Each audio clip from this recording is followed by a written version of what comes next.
Hello. Hey, Hey what's everyone. up, everybody? Happy New Year's, everyone. Happy New Year to everybody. I hope everybody still got their fingers. That's Yeah, like the I still joke have going mine. around every year, right? If you do fireworks.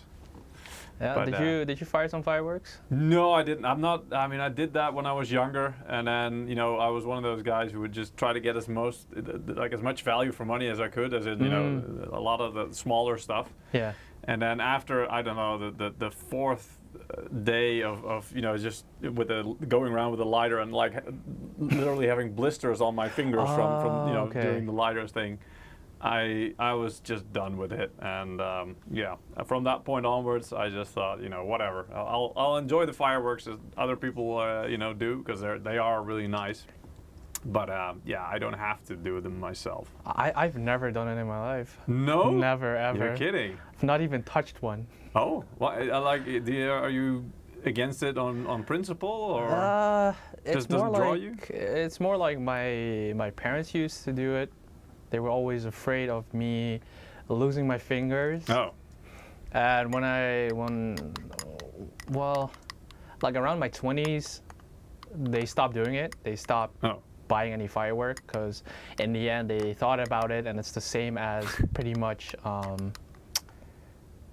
like lighting your money on fire. it is, yeah, but I mean in a spectacular way, right? It does Yeah. go boom, and in a really, if you have nice fireworks at least, it does leave a nice thing there for a couple of seconds.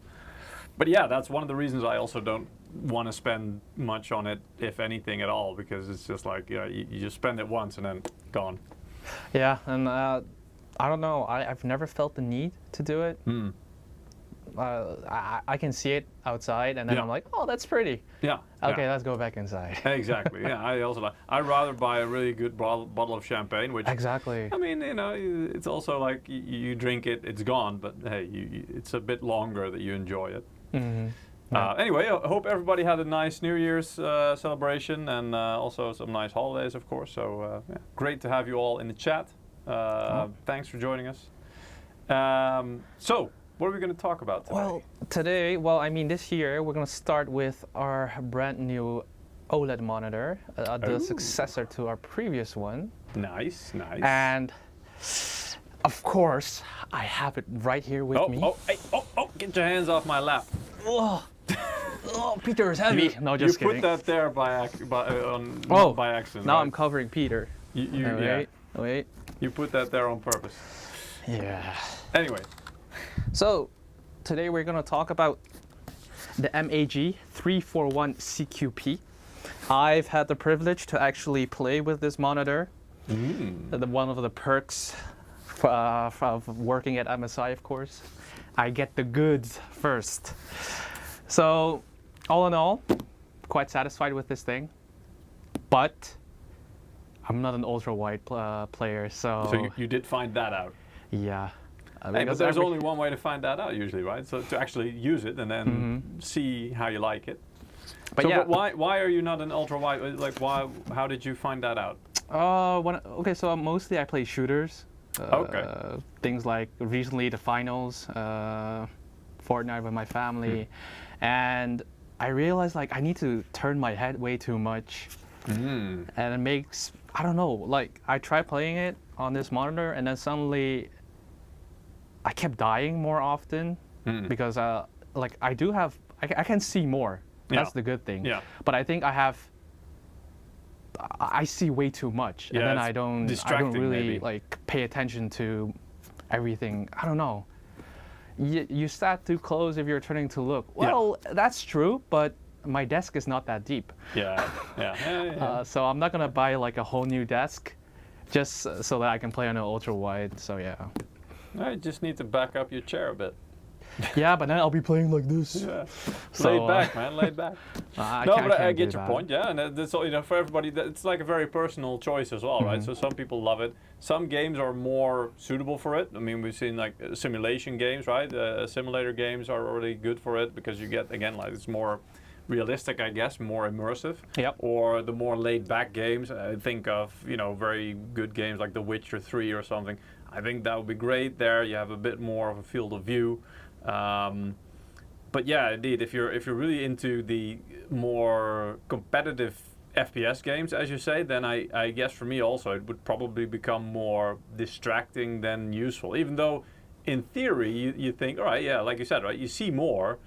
Then again, you physically have to, span that distance between the two sides of, the two edges of the monitor. So yeah. No, exactly. But yeah, so.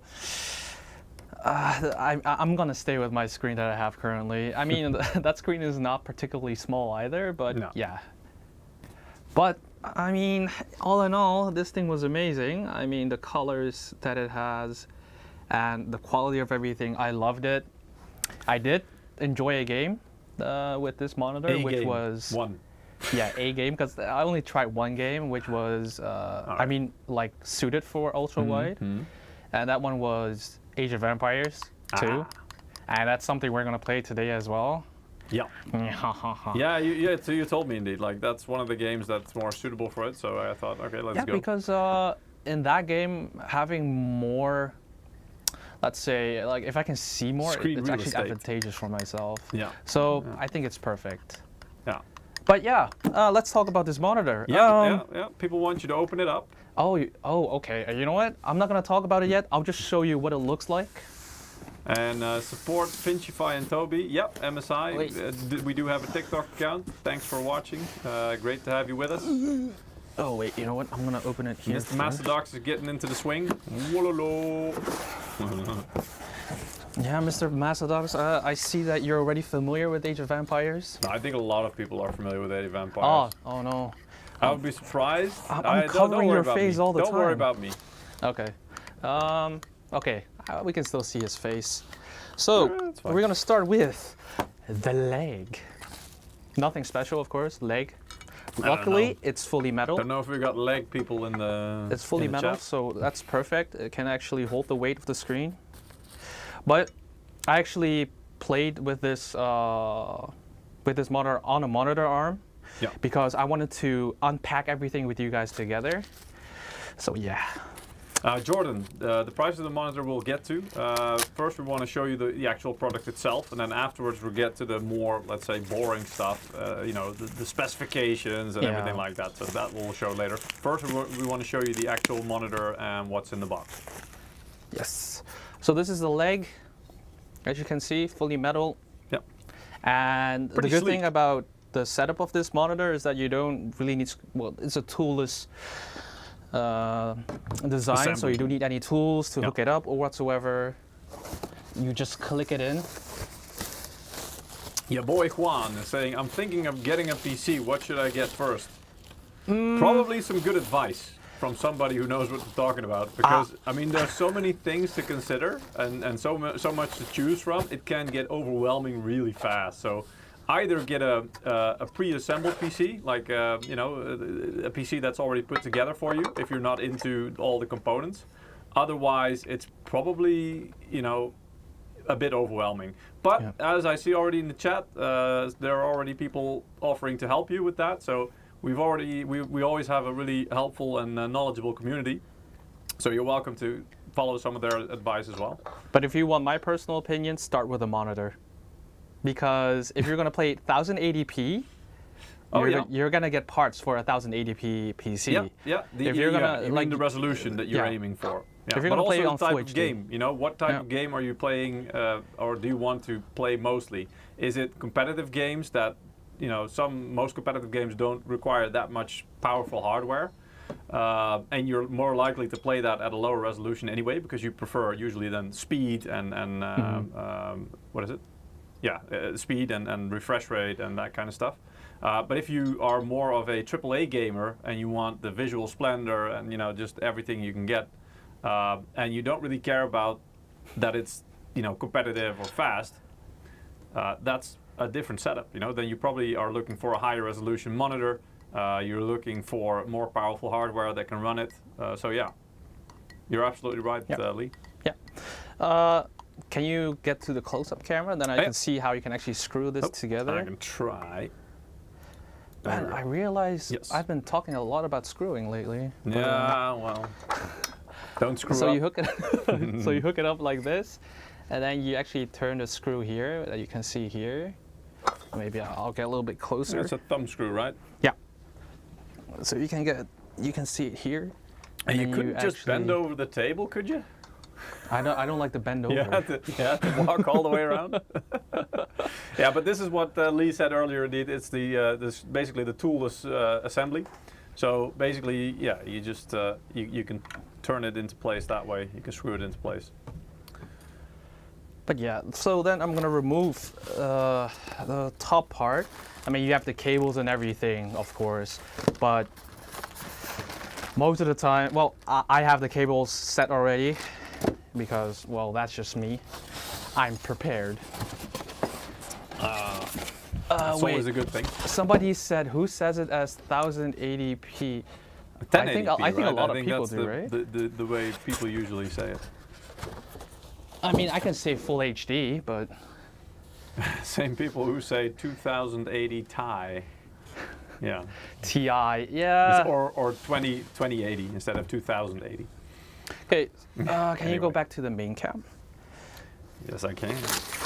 So the way to actually get this out is you can actually... Oh, wait, you can see it from there. That cup of water on the table, you are brave. Yes, he is. Wait. Good catch. But then again, his name is not Eric, so we should be relatively safe, right? I'm feeling a bit more confident in Lee than I would be with Eric. But yeah, you can actually click it in this screen, and then you can lift it up. Oh, so you actually the stand is actually a tool for getting the monitor out of the box. Yeah, because nice. I've tried lifting it up without the... Oh, Eric's in chat. Uh-oh. I've tried lifting it up without the stand, and I kind of like broke the foam, so... Ah, okay. You don't want to show the foam? Yeah, no. I'll just... I'd rather not know. It's okay. We'll deduct it from your salary later. Don't worry. Okay. Well, that's fine. Just kidding, just kidding. I mean, that happens, right? If you, and that's, usually people don't really think about, because if you buy a product, right, you just unpack it once, usually. And then after that, like, you throw away the box or whatever. So even if the foam inside gets damaged, that's no biggie, whatever. You get the product out, and that's not damaged, and that's the most important thing. So you just said no biggie, so why are you deducting it from my salary? Just because I want to make you feel bad. No, but so the thing is, we have, we have to send these puppies out for reviews as well, obviously, and then, one sample typically goes to multiple reviewers. So the first one gets the premium boxing and everything's still intact, and then by the time it gets to the third or the fourth one, the box and the insides especially, they're usually all messed up, and so yeah, it's a hassle. Alright. Lots of spicy talk today on the stream. Yeah, we like spicy talk. No tools or screwing, you just push the stand into the monitor. Yes, exactly, that's what I did. Yep. That's exactly what I did. There is some screwing, but you don't need tools to do the screwing, so that's, And that's what makes it very user-friendly, I guess, when you set it up. Yeah. It doesn't require you to first buy some tools if you don't have it, or go borrow them or whatever. You guys eat bananas? Yeah, we do. But I'm not gonna use a banana to measure anything this time. I think we're all out at the moment. I'm sorry. But let me show you the difference already visually with the previous generation. So as you can see, this is actually really thin compared to the previous model. The panel itself, yes. The panel itself is so thin. Yes. But we have a It's like a slice of banana. If we're talking bananas, it's just a banana slice, right? It's not a... But you have quite a big heatsink. Yeah. But it's a passive you already spoiled heatsink. it. It's a heatsink. I mean, I wanted people to kind of guess, and they would probably say, well, there's like, the whole PC is back there, right? I mean, it's like an all-in-one. Yeah, it looks like an all-in-one on the rear. Exactly, yeah. Oh, scrap that. Guys, what is this? Oh, God, okay, yeah. No, we're going to cut that last part out. Don't worry. So it's not like this is live or anything. But... Damn, that is flat like my ex. I wanted to it's flat, but it still has like a bit of badoink-a-doink there in the back. If you know what I mean. Is that storage space in the back? No, it's not. No. But yeah, this, it has all the functions. You can pivot, tilt, swivel, everything. Height adjustment. So what is the purpose of the heatsink in the back? We'll get to that. Brian. Yes. No worries. So and Skeets, what is there a PC? No, because you were asking for some specs of the machine or anything. Well, this is about a monitor. We'll talk about the specs a bit later. Right now we're looking at the physical dimensions and you know how the product looks just from the outside. And then we'll get to it, by the way, later on. Hope you enjoyed your game, by the way. If I recall correctly, you also won a copy of, was it the game we're actually giving away today as well? Avatar? Yeah, before the holidays. So hope you enjoyed it. All the questions you guys have, I will explain everything in a bit. Yeah. I just want to show you the visual aspect of the monitor first. Yes. And I also wanted to take the peel off with you guys because I've kept it on for a reason so that you guys can enjoy it with me. Before you do, there's one, I have to call this out. Yubu on Twitch is saying it's like a monitor fanny pack back there. When I read that, I couldn't unsee that. I'm sorry. Okay, oh man. Anyway. Oh no. Good one. Oh no. We'll call it the MSI fanny pack. Yeah. No, it's good. It's good. I like it. So let's remove this peel first. Yes. Maybe I should put my mic there. I don't know. Do we need to switch to the close-up for this? Oh yeah. It doesn't really add that much. I want to put my mic there. Oh god, okay. Let's roll that beautiful peel sound, exactly. So for all you ASMR degenerates right there, here you go.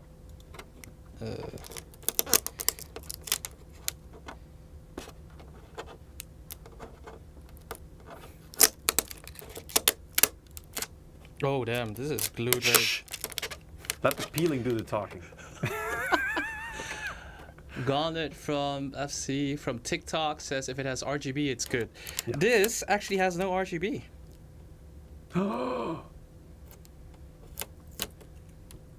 Wow, the peeling is a lot stronger than I thought. What the?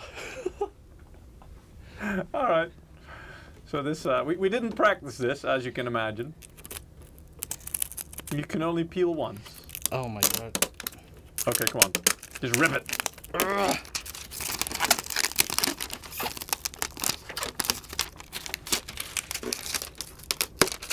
Oh, I see why. It's got like, okay, so it's got like little pieces of tape. Yeah.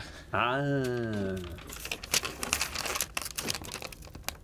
my. Okay, this is one there's a side. discussion going on because you said it doesn't have RGB, and then Master Dog says, and that this is like, technically you're correct, which is the best kind of correct.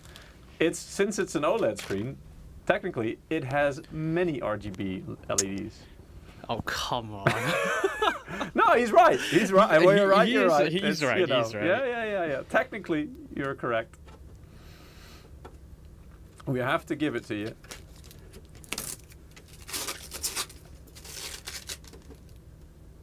All right, I see. Well, I mean, God. You know, give Lee some space. You know, give him some time. He's new to the whole peeling thing, so yeah. I guess this is part of him practicing, right? Most of the time I just take the peel off right away, but I don't want you guys to miss this. Oh, we also didn't want to miss you fumbling that. Okay. You know what? I'm just gonna throw it here. Yeah. What else? Oh right, of course, this whole film here. What, Eric? Who's talking about peeing? Eric's saying peeing amateur. What? Oh, pee. Okay, he already. I was gonna say there's no peeing going on here. Thank God. Ah. So that one. That one was satisfying. Better. Yes. Do I have anything else? Oh, small peel on the MSI logo. Yeah. And I think that's it. Let's see. I think that's about it.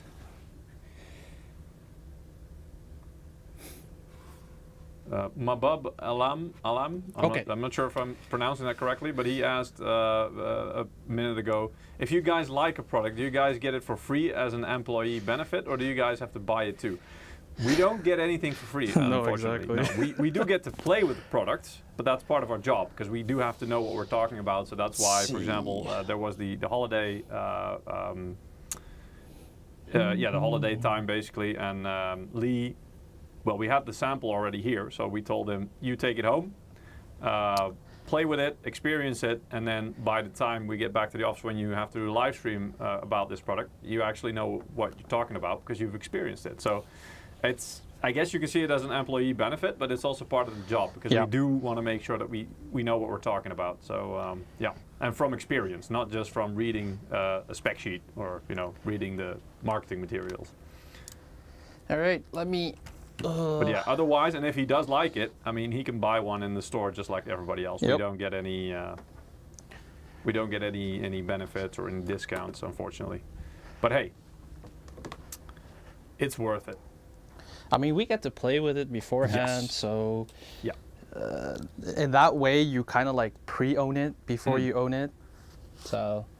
Well, at least you get to experience it, and then you know if it's something for you, right? Normally, you have to buy a product, and then you still have to figure out, okay, is this what I wanted or not? Okay.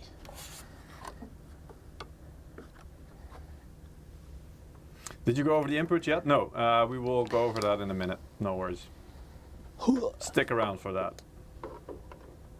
We got a free studio tour. Yeah. It does have a nice glossy back, doesn't it?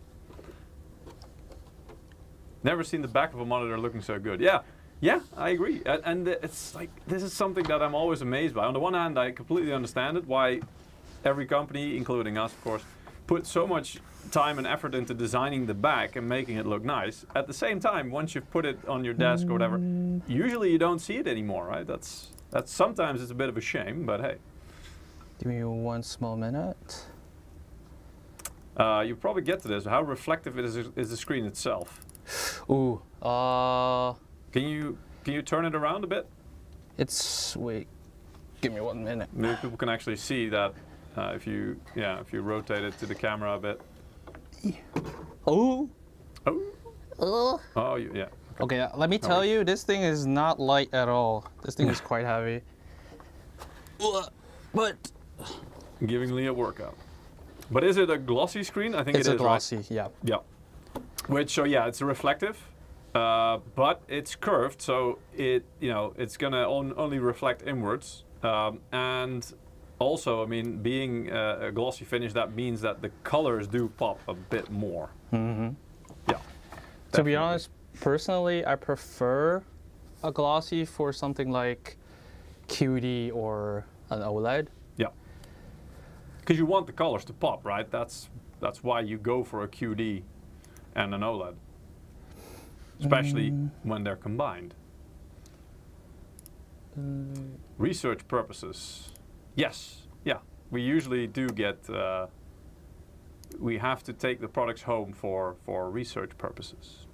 That's true. That's a legit thing here. All right. So I'm going to turn this back. Has everyone looked at the screen enough? Do you see how glossy this thing is? How beautiful it is?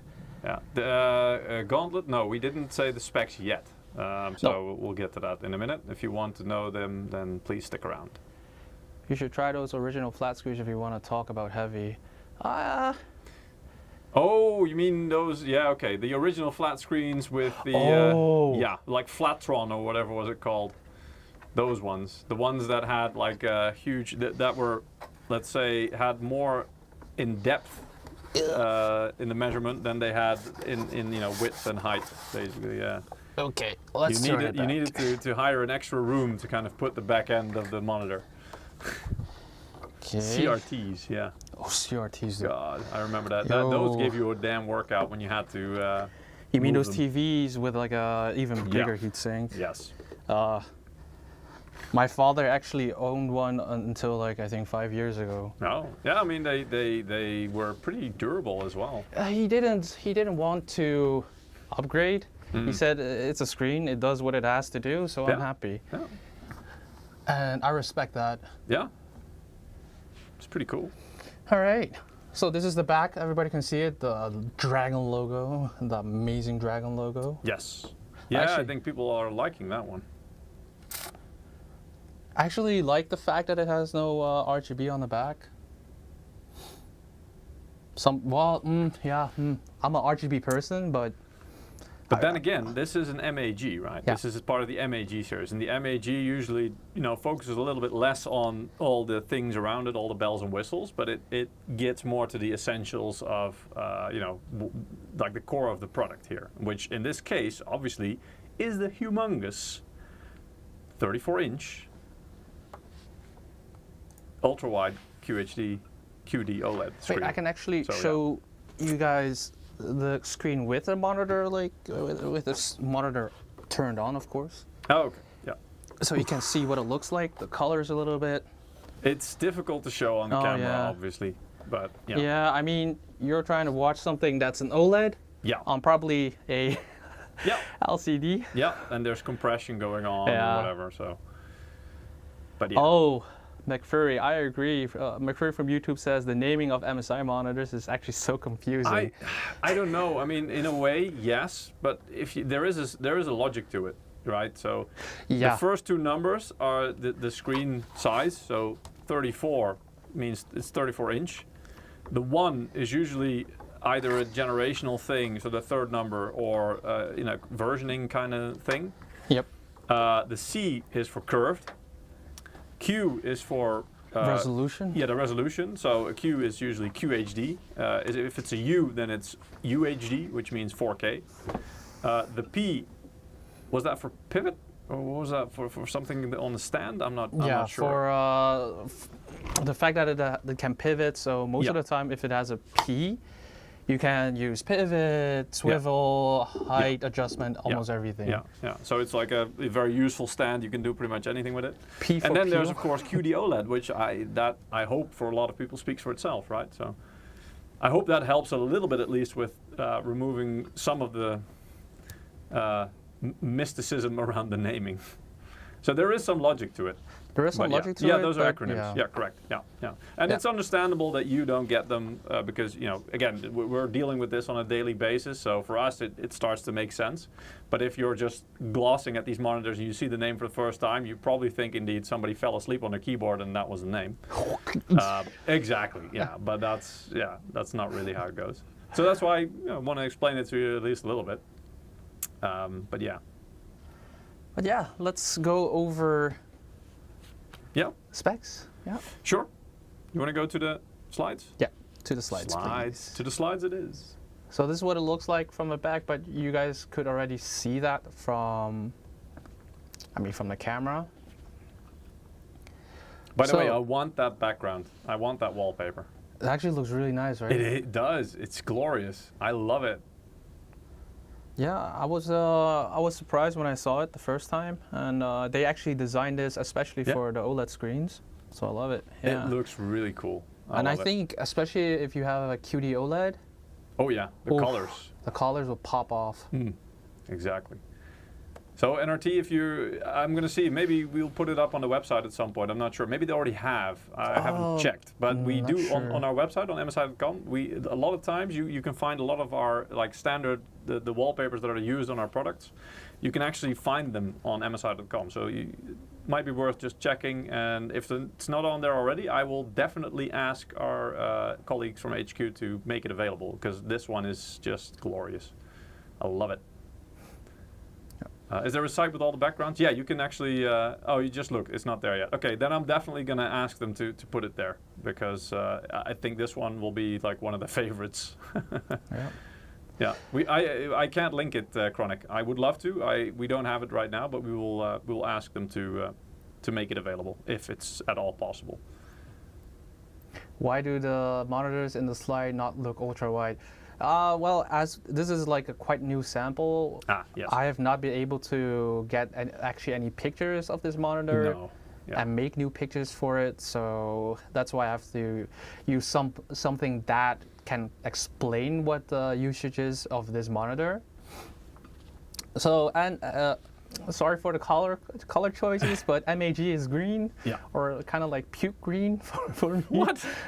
So that's a nice way of putting it. But yeah, I wanted to kind of fit the color scheme of the MAG. Yeah. So this monitor can be used for gaming, entertainment, and multitasking.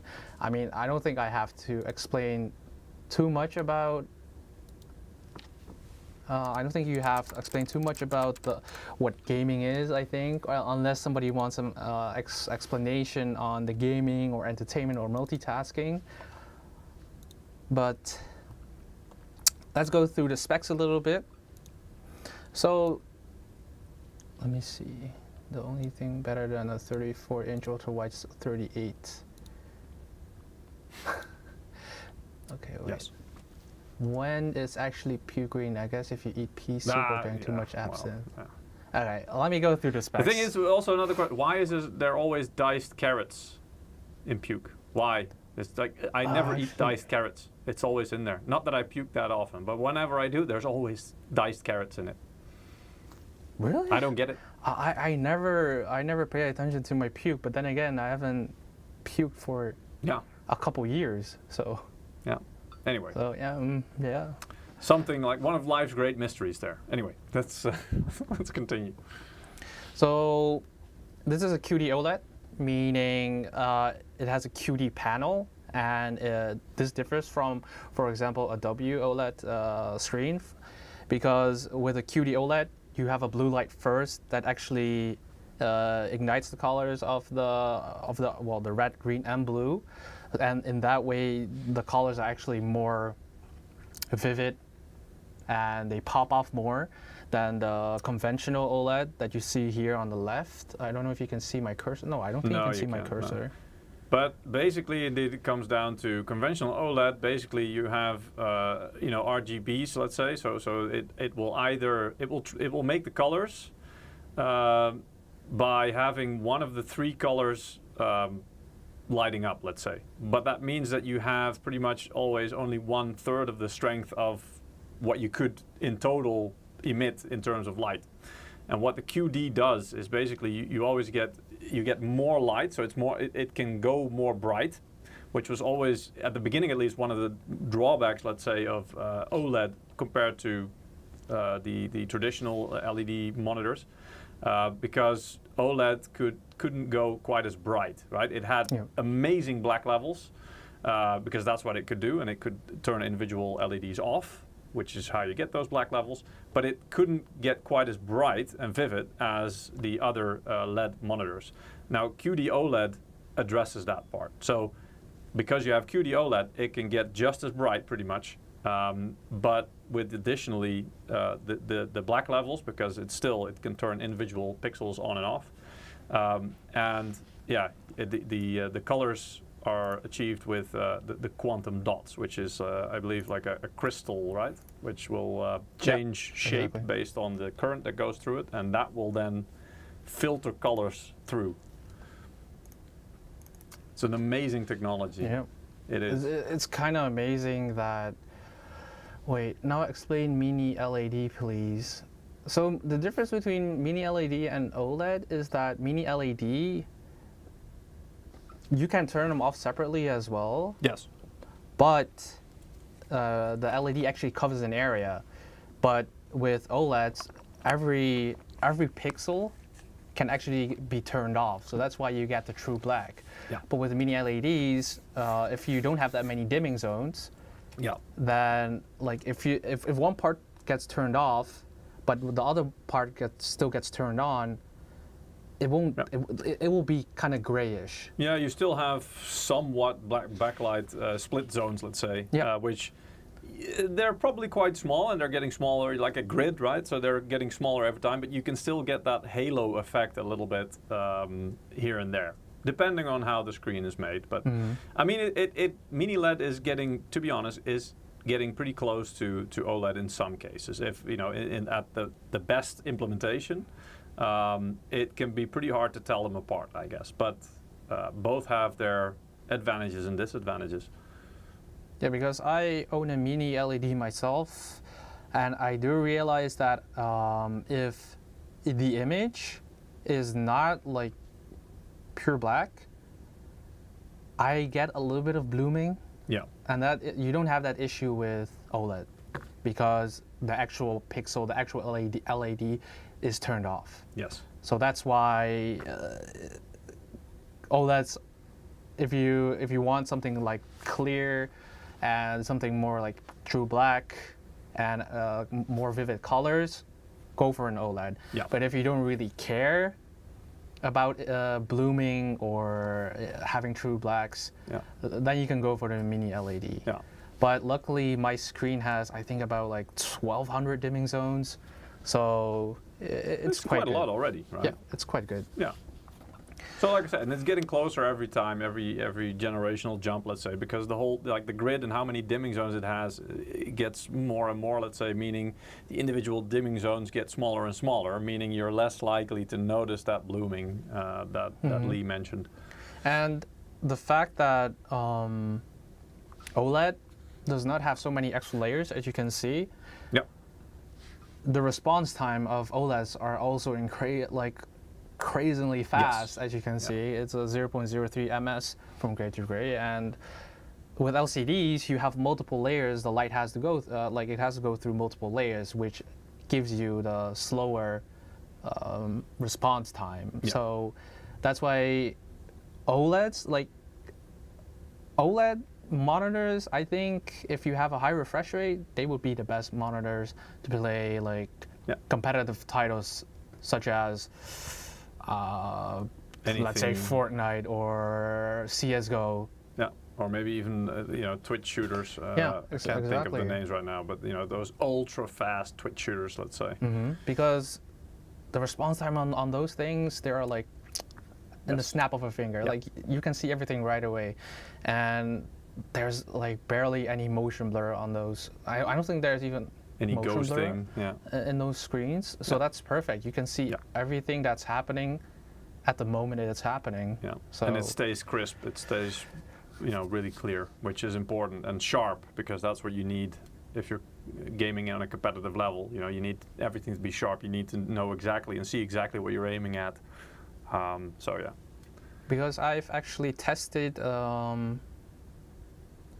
240 hertz OLED screen on a laptop, and that thing was so fast, and the motion blur, there was no motion blur, and for me that was crazy to see, because it doesn't matter how fast an object was moving, I could see it moving without any what do you call those, like after images? Ghosting. Yeah. Yeah. And I didn't see any ghosting at all, and that was crazy for me to see that. And that's what you can achieve with OLED, and with LCD, that's a lot, like much harder.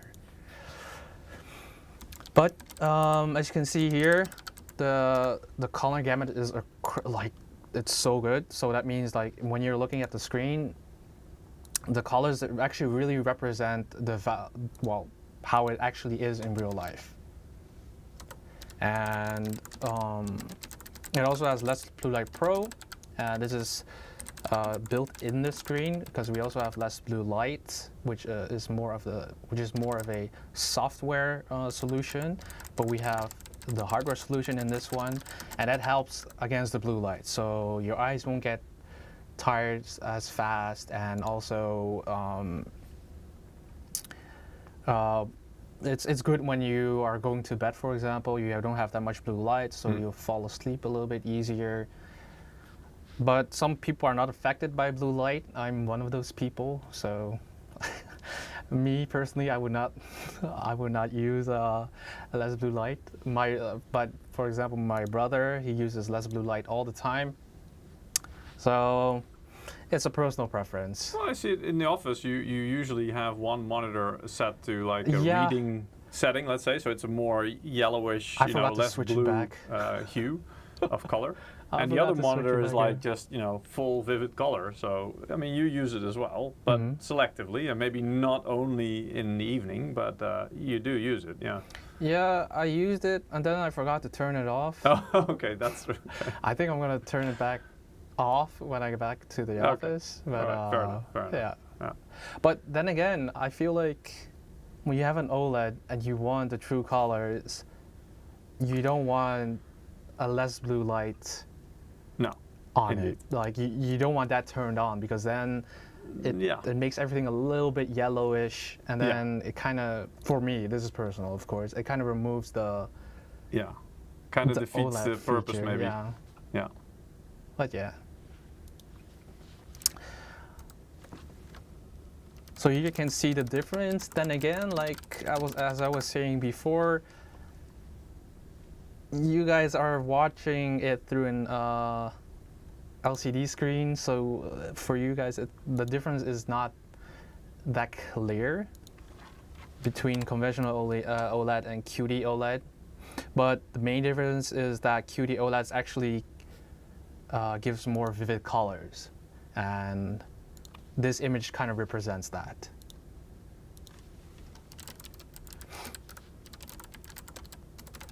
And here I can explain a little bit more why it has a faster response time, but I explained it a little bit earlier.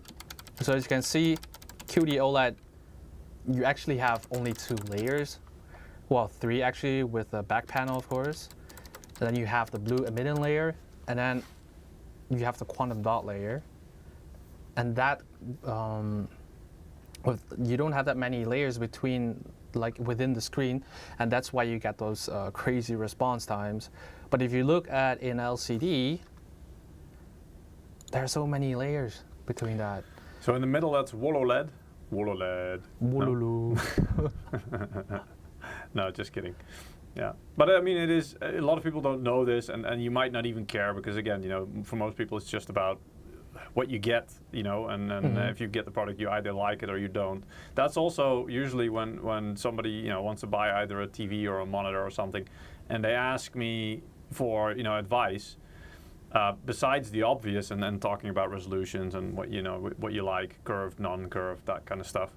But when it comes to the technology and how many, you know, the refresh rate and that kind of stuff, I always tell them, look, the best thing I can advise also just to go and look at a monitor if it's in a store somewhere, because it's also a very personal choice. Some screens somehow, for some people, look atrocious, even though on paper they have like the best specs maybe. But it's just whatever looks good to you, let's say. You know, it's in the eye of the beholder in the end as well. I think that's with a lot of stuff. It is, yeah. Yeah, I think it's also with, let's say, headphones. Some are amazing for me, and then they actually sound like, well, I want to say the word crap, but they sound like crap to somebody else, for somebody else. So it's all personal preference. Just like, you know, something like a mouse, a keyboard, a headset, a monitor is something you want to really make sure that you feel comfortable and you feel that it, you know, you enjoy it, because that's one of the things that you're always looking at when you're behind the PC, right? It's some of the things you're spending the most time looking at. So I always tell them, you know, don't cheap out on it if you want to enjoy it, let's say, right? Then it's probably best to just make sure you have one that you really like. It is crap if you want to play loads of immersive games that are survival. True Black is a must. Well, I mean, okay, so Sean from TikTok says it is crap if you want to play loads of immersive games that are survival. True Black is a must. Yeah. There are times that when I was using this monitor and the black was too black for me, because then I couldn't really see anything in that black. So we have something for that though, right? We have something for that. Yeah, we do, of course. So, but that, you know, that's coming up later. But yeah. But sometimes I feel like True Black is not a must, not for me. Especially if I play shooters. But I mean, we showed that with, you know, playing the Lethal Company, right? You're also not very big on scary games, let's say, or scary situations, right? So let's not talk about Lethal Company, okay? You're still traumatized? Yeah. All right, fair enough. So this next gen QD-OLED monitors, the primary points are about the graphene film with our custom heatsink. And of course, MSI OLED Care 2.0, and I'll go into detail what everything entails. Yeah. And also gaming intelligence, and I'll also go into detail what that entails. All right. Do we want to do that first, or do we want to maybe draw a winner? Oh, we can draw a winner first. Yeah. All right. Okay, so going back to the main. We are giving away copies of Avatar Frontiers of Pandora, a game that we played and enjoyed quite a lot a couple of weeks ago in December. So we have a couple of copies of the game that we are allowed to give away maybe to I'll you lower guys. the screen a little bit so you can see the game better. Yeah, Boom. exactly. Yeah, yeah. I mean, don't go further too much because there might be inappropriate parts there. Anyway, so yeah, you can participate by going to msi.com/2/insider or click on the Gleam link that is shared every 5 minutes in the chat in YouTube and Twitch. So if you want to participate, please go to either our YouTube or Twitch channel, and there you will find in the chat every 5 minutes the link to participate. Let's see, let's draw our first winner of the day. We will give away multiple codes during this live stream. You only have to participate once every live stream. If you are a regular viewer and you participate regularly, let's say, then the system will recognize that, and you also have loyalty bonus points to put in the mix. And you can do that every single live stream. They don't expire once you spend them. You keep building them up, and they just add to your chances of winning. So there's no reason to not do that. Yep. So our first winner is called Looker M1R. Looker Congratulations, M1R. Looker M1R. We will be sending a copy of Avatar Frontiers of Pandora to you as soon as possible after the live stream. And yeah, like I said, there will be more winners after. Oh yeah, there we go, on Twitch. It's always nice to have somebody paying attention. Somebody's happy. Yep. Congrats. Congrats. So yeah, we'll send that out to you as soon as possible, probably tomorrow. But yeah, we hope you enjoy the game, and we'll be giving away more codes of that game during this live stream. So so don't forget to enter. Exactly. If you haven't, then please enter. Yeah. And yeah, let's continue. I'll go back to the slides. Here we go. So there was someone in chat asking what is the main difference between this and the MEG342C. So this is actually one of the functions or new things about our QD-OLED, which is the custom heatsink, because this is a passive heatsink, so meaning there's no active fan spinning, and this is all made possible because we have a graphene film that conducts heat very well within the monitor, and then this allows us to actually have a fanless design. And when I was using it, I did not hear anything from the monitor, and even when I touched it, it didn't feel hot. No. Which is a good thing. I mean, it's an OLED. Most of the time, when you touch an OLED, it can get hot. Yeah. Because the LED is actually shining like directly on the screen. So this already shows that our heatsink is doing its work. Yeah. And so this helps. It uses thermodynamics, right? Because like due to the heat, the air will start rising, and so you basically get like a air movement, let's say through the heatsink, just by it heating up a bit, right? So that will automatically generate a bit of passive airflow, let's say, and that's enough to keep it cool and to provide enough cooling to the whole system there. Let's see. Oh my God. Okay, so Skeets from YouTube is saying, "Oh my God, are you telling me that back panel is covering a heatsink that large?" Yes. Yes. Yeah. That's why it's that large. Yeah. So yeah. Natural convection. You're right. Yeah. I mean, the thing is, when you're looking at the screen, you're not really looking at the backside when you're playing a game. Usually, no. So to me, it's not that disturbing. No. But you might need to, I mean, if you're planning to mount it on a monitor arm, you do want to make sure that your monitor arm is rated to support that weight, because having that heatsink on there obviously does add a little bit of weight. It does, yeah. Wait a minute. Okay.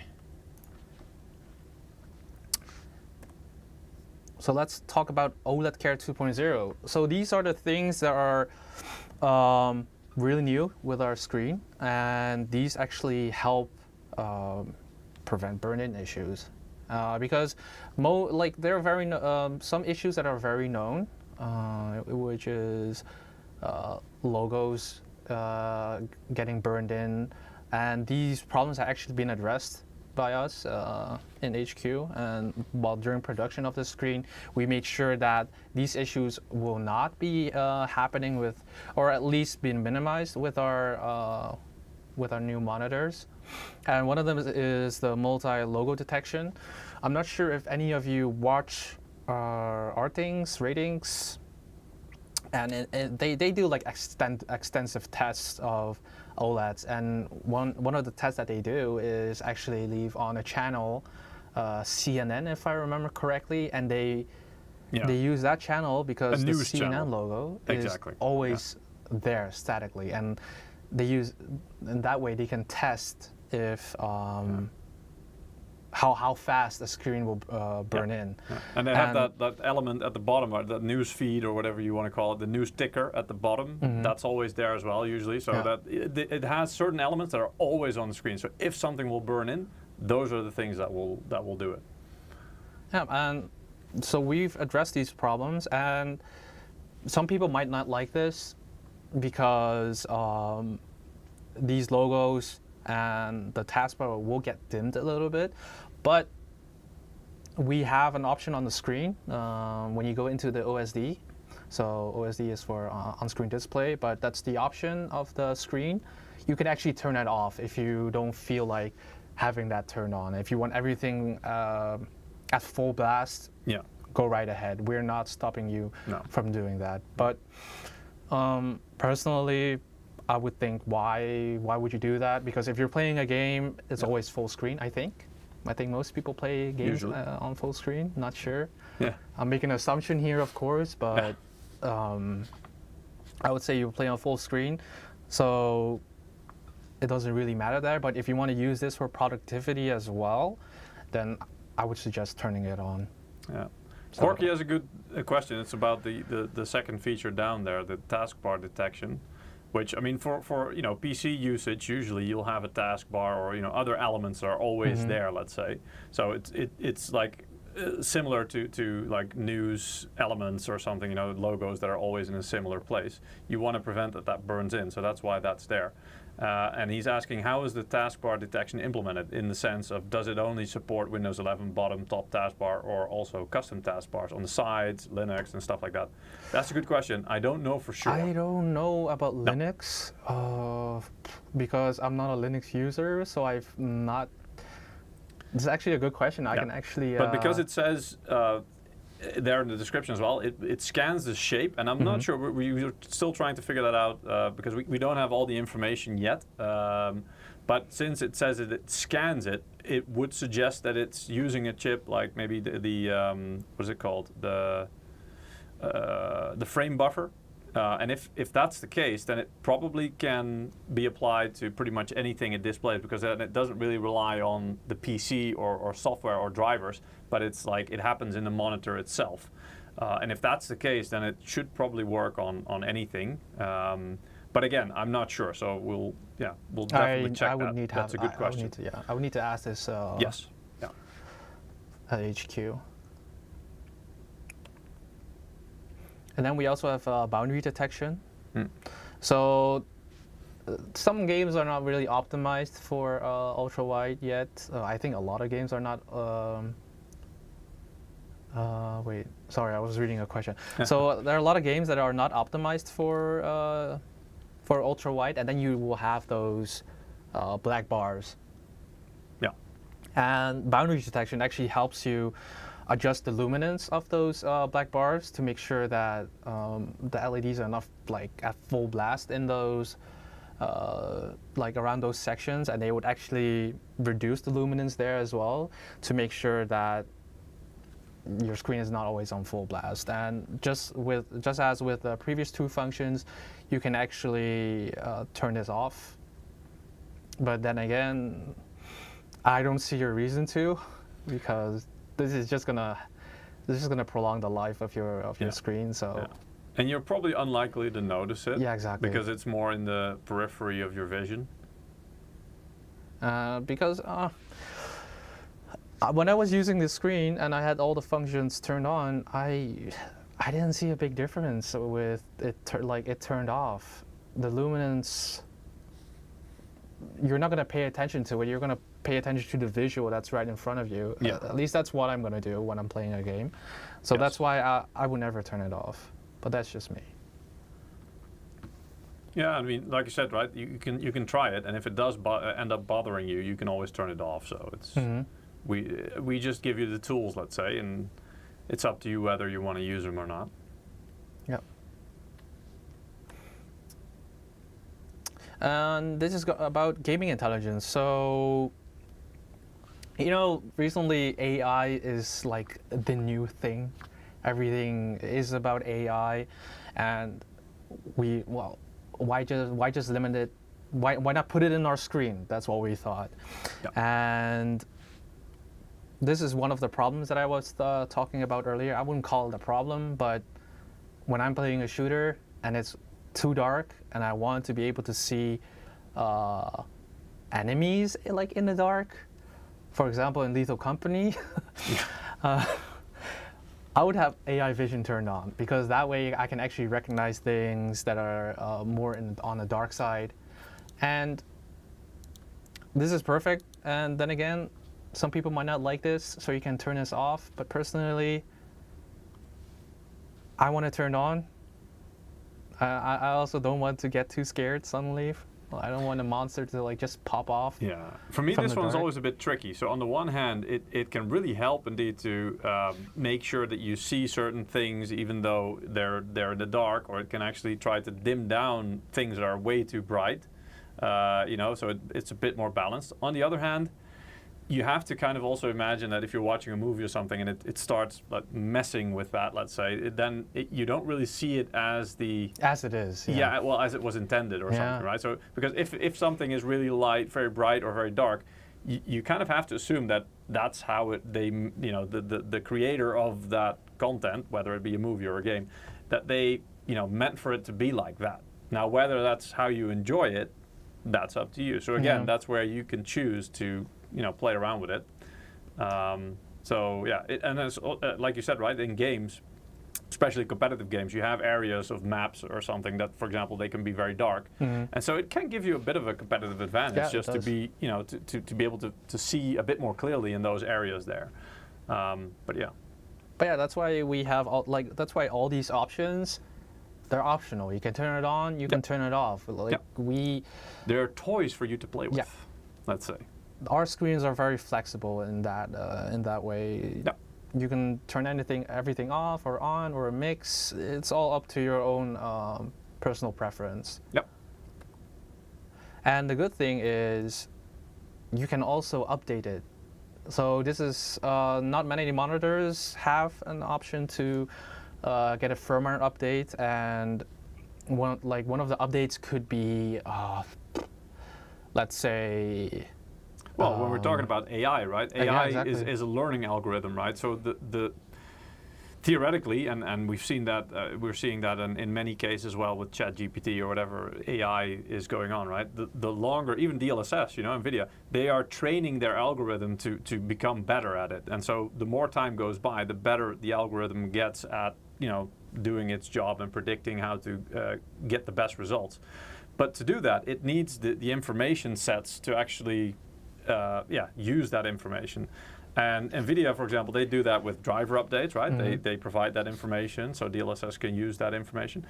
For our monitors, obviously, they're not directly connected to the internet, so they can't download new data sets off the bat. So that's one of the examples where firmware updates can be very useful, especially into the future, because the longer this goes on, the algorithm gets better, and so you get better results. So you want to be able to download and update the firmware or the data sets that it's using.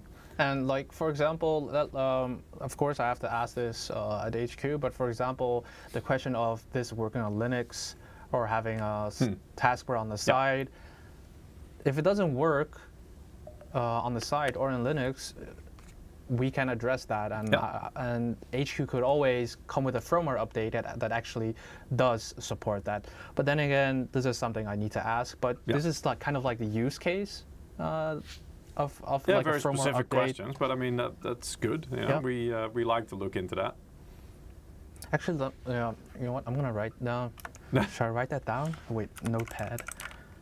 Does it support Linux and sidebars? Okay. Yeah, maybe if we get the answer, maybe we can put that into our YouTube comments. Yeah. And pin it. Maybe. Sean from TikTok says, could that be a thing for new monitors to have internet external connection? Ooh.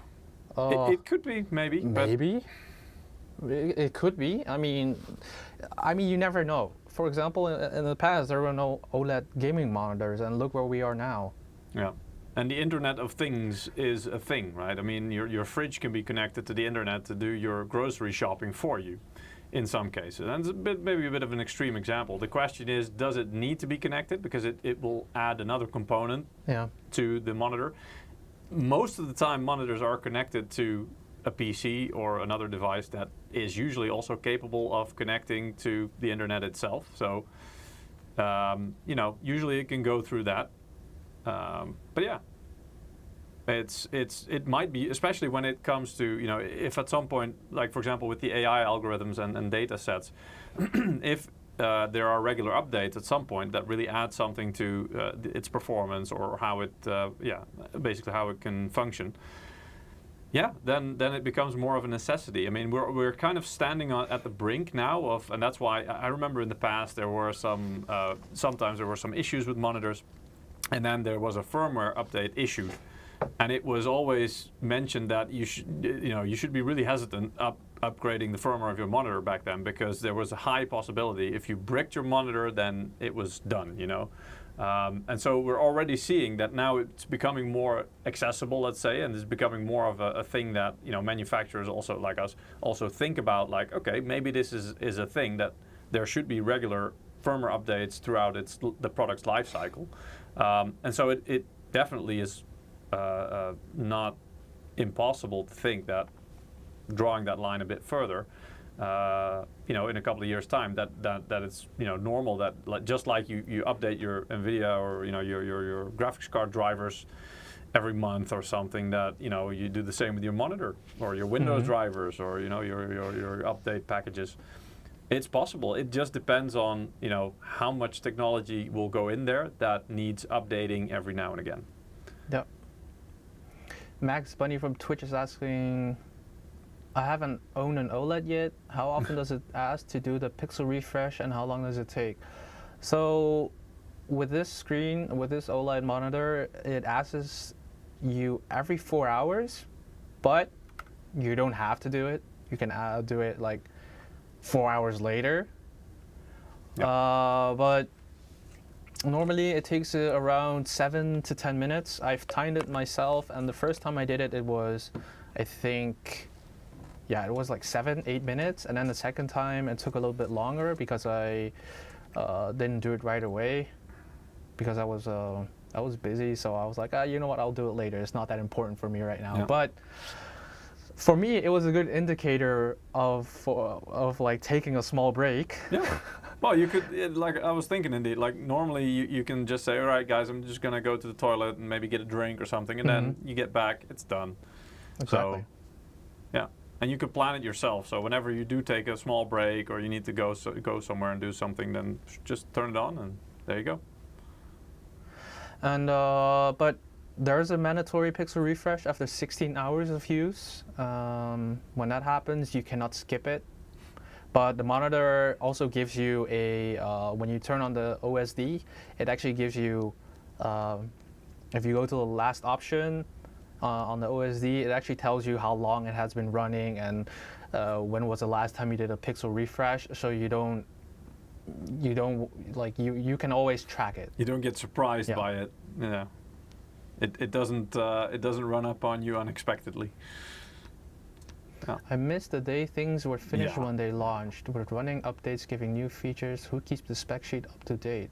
The stores won't update the listings with these, so how would the common user even know? So I completely understand what you mean. This goes for games as well, right? In the past, when when you were young as well, you're not that old yet, Lee, but I guess you can also still remember, right? Yeah. Right? When we were young, you bought a game and that was it, right? It's good old days. It was final and that was it. And if there were any bugs in it, well, they would be in there forever, right?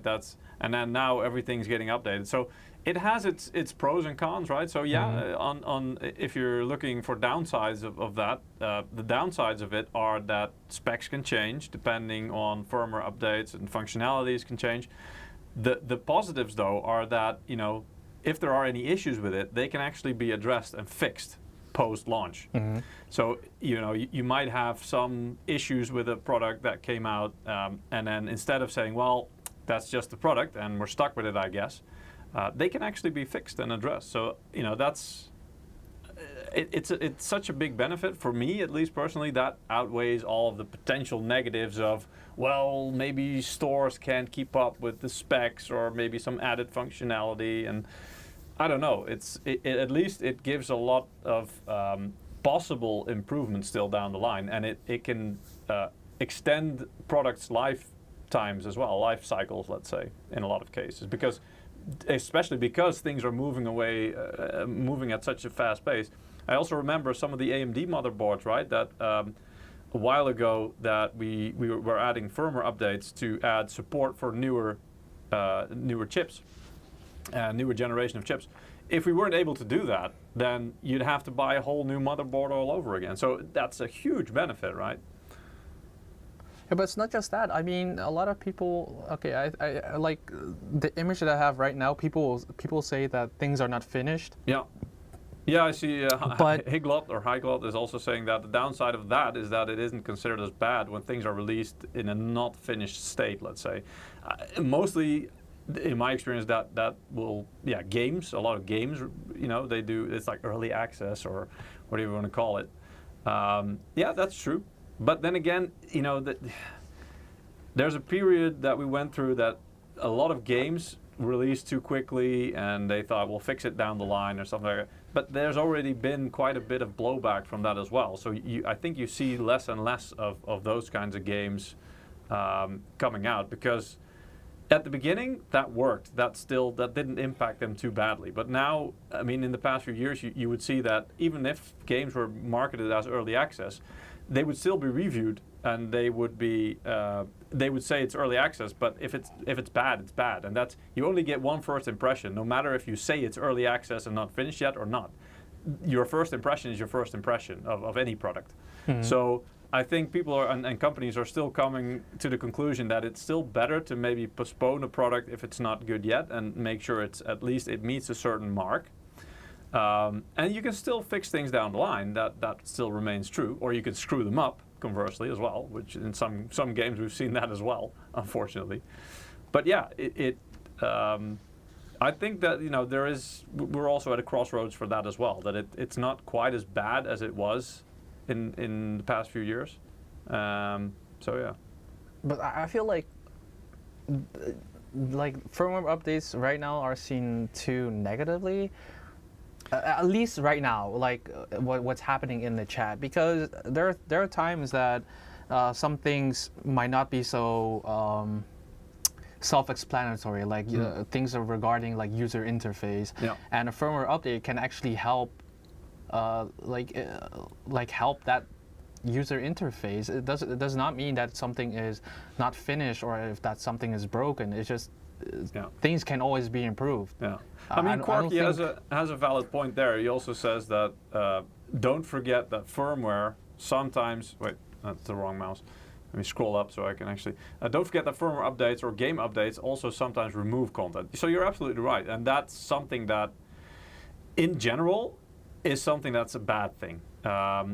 But if it does happen, I mean, in some cases, again, there's an example that I can think of AMD motherboards where I think there were some firmware updates, and then we had to choose, because of the limited number of storage, let's say, the limited storage capacity for the firmware on those motherboards, you had to choose whether, which CPUs you wanted to support, let's say, because you couldn't just load all the information on there. There physically wasn't enough storage space on some of those boards. So we offered, let's say, different firmware updates, let's say. So you could either keep the one you have, and then basically you just support all the chips up till that point. But then there was the release of new chips, and you could actually choose to update your firmware with the support for new chips.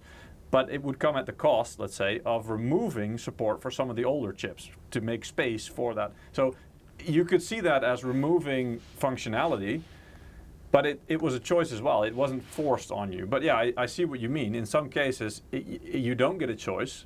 And that's what I meant as well with some game updates. Indeed, sometimes, companies can actually mess with games or make them worse instead of improving them in the process. And that's a flip side, I guess, of this, the updating things along the way narrative.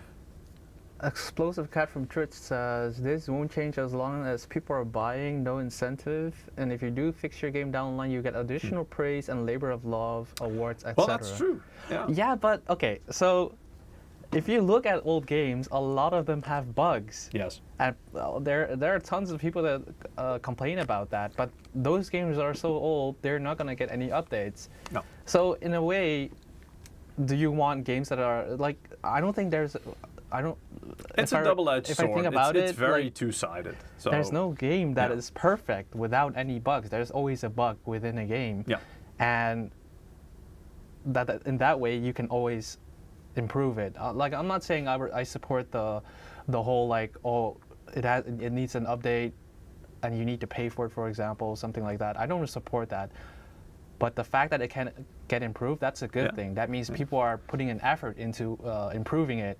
Yeah. And that's, for me, that's a very good approach. I mean, Explosive Cat, again, also one of the better known examples, I guess, of how it can go well is No Man's Sky, right? When that released, it was huge uproar because it actually didn't live up to the promises, and it was very disappointing and boring and blah, blah, blah.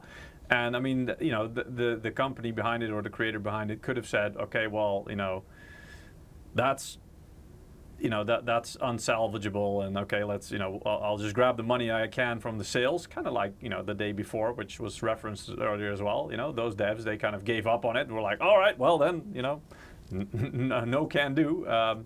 But other games like not Starfield, sorry, I'm reading the chat as well, but like No Man's Sky, right?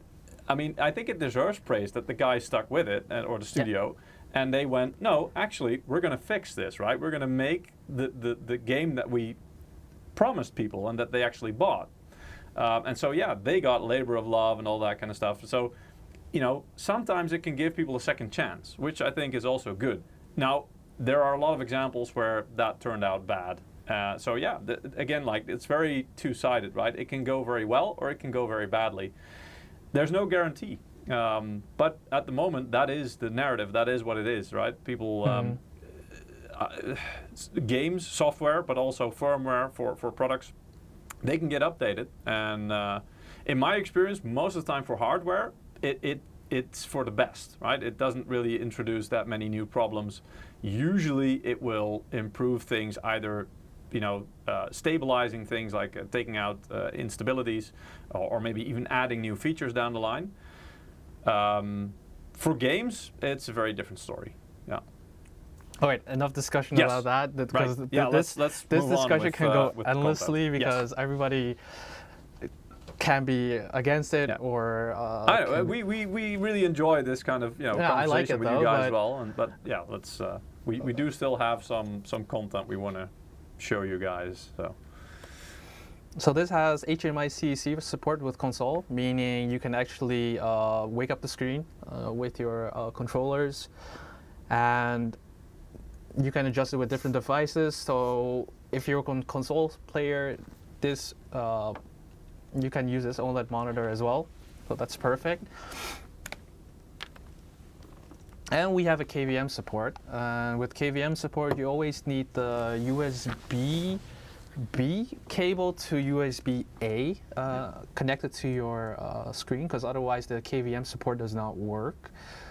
And it actually has power delivery, so if you want to, like, let's say, charge your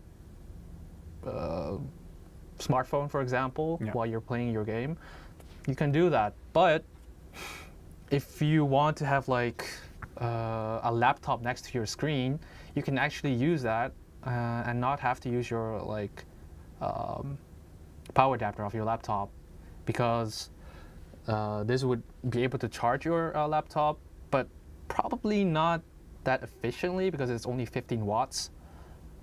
And so this varies with laptops or devices that you want to connect with power delivery, of course. Yeah, KVM is great. I agree. A lot of people say that KVM is a real good addition. It is. It's very useful, especially when you have multiple multiple devices connected to it, and you don't want to switch you don't want to switch around mouse and keyboard connectors every time, or have 2 pairs of them on the desk. Then we also have Smart Crosshair. I used it last year actually with the finals, and kind of like it, but at the same time, don't like it because the crosshairs are kind of like, they're not crosshairs that I would use in a shooter. So I turned it off after a while. Didn't feel that nice to me. But the fact that in the finals you don't really have a crosshair, you don't have iron sight, it kind of pissed me off because I'm always used to having a scope. So yeah, it's like a love-hate kind of thing. And you also have optic scope, and that one is a little bit tricky for me because it actually zooms in on an area on your screen, and my mind can't really adjust to it. My mind is quite like set in the way things are. Yeah. For example, that's one of the reasons why I can't play an instrument. I can't like play guitar because I cannot differentiate the way my left hand moves with my right hand. So I tried it, but it's weird. My mind is like so set in the way things are. So yeah. You're getting old, is what you mean. Shut up! I'm not that old yet. You're older. No, but I mean, like again, also for us, like I'm not used to doing a lot of things at the same time. It's one of the reasons probably why, for example, when I'm playing Fortnite, I don't enjoy the building part, because for me that's just too complicated. That's one layer too many, right? To on top of everything else. And so optic scope might be one of those things for a lot of people. It's just like you have to turn that on and off when you want to use it. So it's just another macro or whatever you want to think of, but it's another thing that you have to add on to your experience. Now, if you're one of those persons who can multitask with the best of them, this is a godsend for you. This is very easy for you to just, okay, well, I'm just going to use optic scope now, turn it off, headshot, there you go. But if you can't incorporate that into your gameplay, let's say, then it's a bit more tricky indeed, and it's more cumbersome than what it solves. But again, it's something that's really nice to have that option. Happy New Year's, Snow Moon. Happy New Year's. Oh yeah, my depth perception goes crazy with stuff like that. Yeah. It can actually throw you off a bit. Yeah, true. But it's a very interesting thing. I've tried it as well, and it was surprisingly useful in some cases. So we also have anti-reflection support.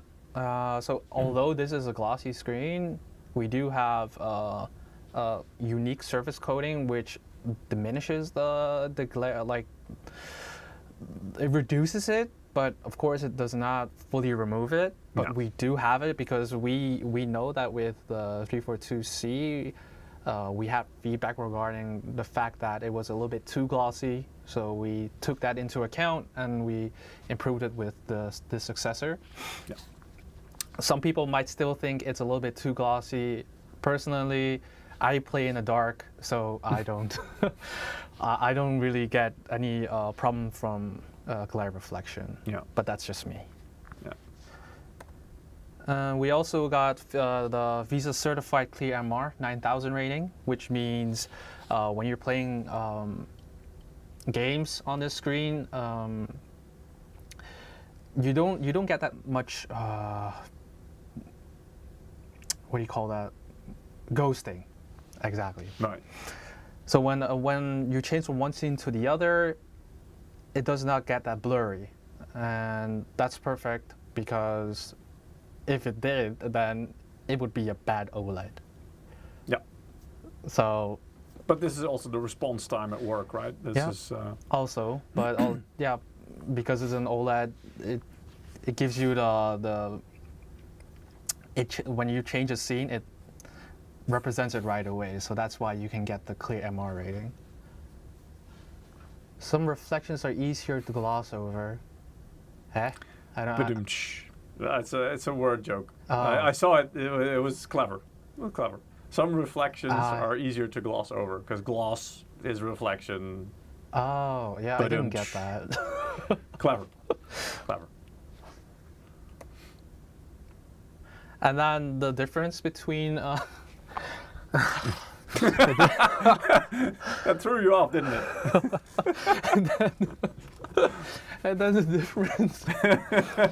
Go on, get Okay. to the end of the sentence. And then the difference between conventional LCD and QD-OLED is, of course, the true black.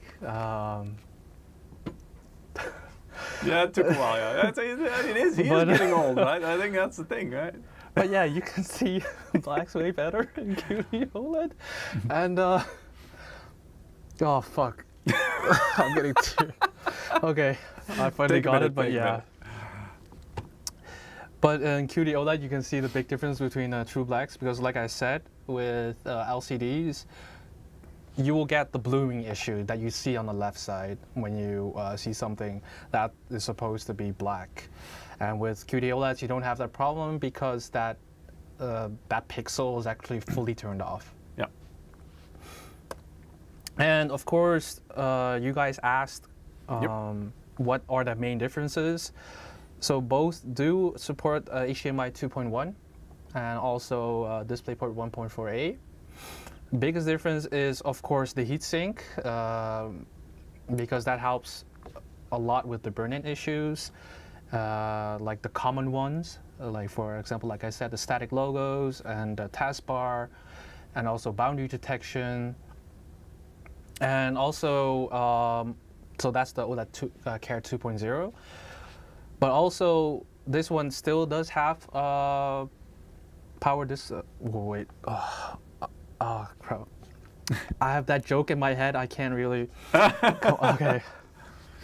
I mean, one of the bigger differences there as well is the power delivery. Yeah. So I can see the MEG has up to 65 watts of power delivery. And the MAG, so this monitor has up to 15 watts, so that's a big difference, obviously. USB connectivity on the MAG is a bit, it's 2.0, 2 times 2.0. On the MEG, so the more high-end, let's say, it's 4 times USB 3.2, so that's also a huge difference. There's a spectrum bar on the MEG, meaning that's the LED, the RGB bar at the bottom, which can also work with in-game stuff. And OLED Care, so the MAG, the one that we're talking about now, it's a newer monitor, so obviously it has a newer version and some additional features for the OLED Care to kind of be extra sure that to prevent things like burn-in and stuff like that. In all honesty, though, we all curse, no harm, no foul. I mean. Just in case they are watching, yeah, we are. Oh, you mean HR? No, I mean HR. I mean, you guys all know Eric. You guys know how much he uses. We sometimes curse. We don't try to overly do it because we do want to be somewhat family friendly, I guess, or at least age friendly. But yeah, if it slips out, then it's no biggie. We're not gonna chastise him for it. But yeah, so you guys wanted to know the MSRP. This can, of course, this differs per country. Yes. So you would have to ask your local reseller regarding its price. But right now, of course, it's not out yet. It's going to come out in January. And the MSRP is, in euros, it is $12.99 or 1,299. And in USD, it's 999. And if you compare it to the MAG series, the MSRP of that one was, if I remember, was $15.99. When it launched, yeah. Yeah, when it launched.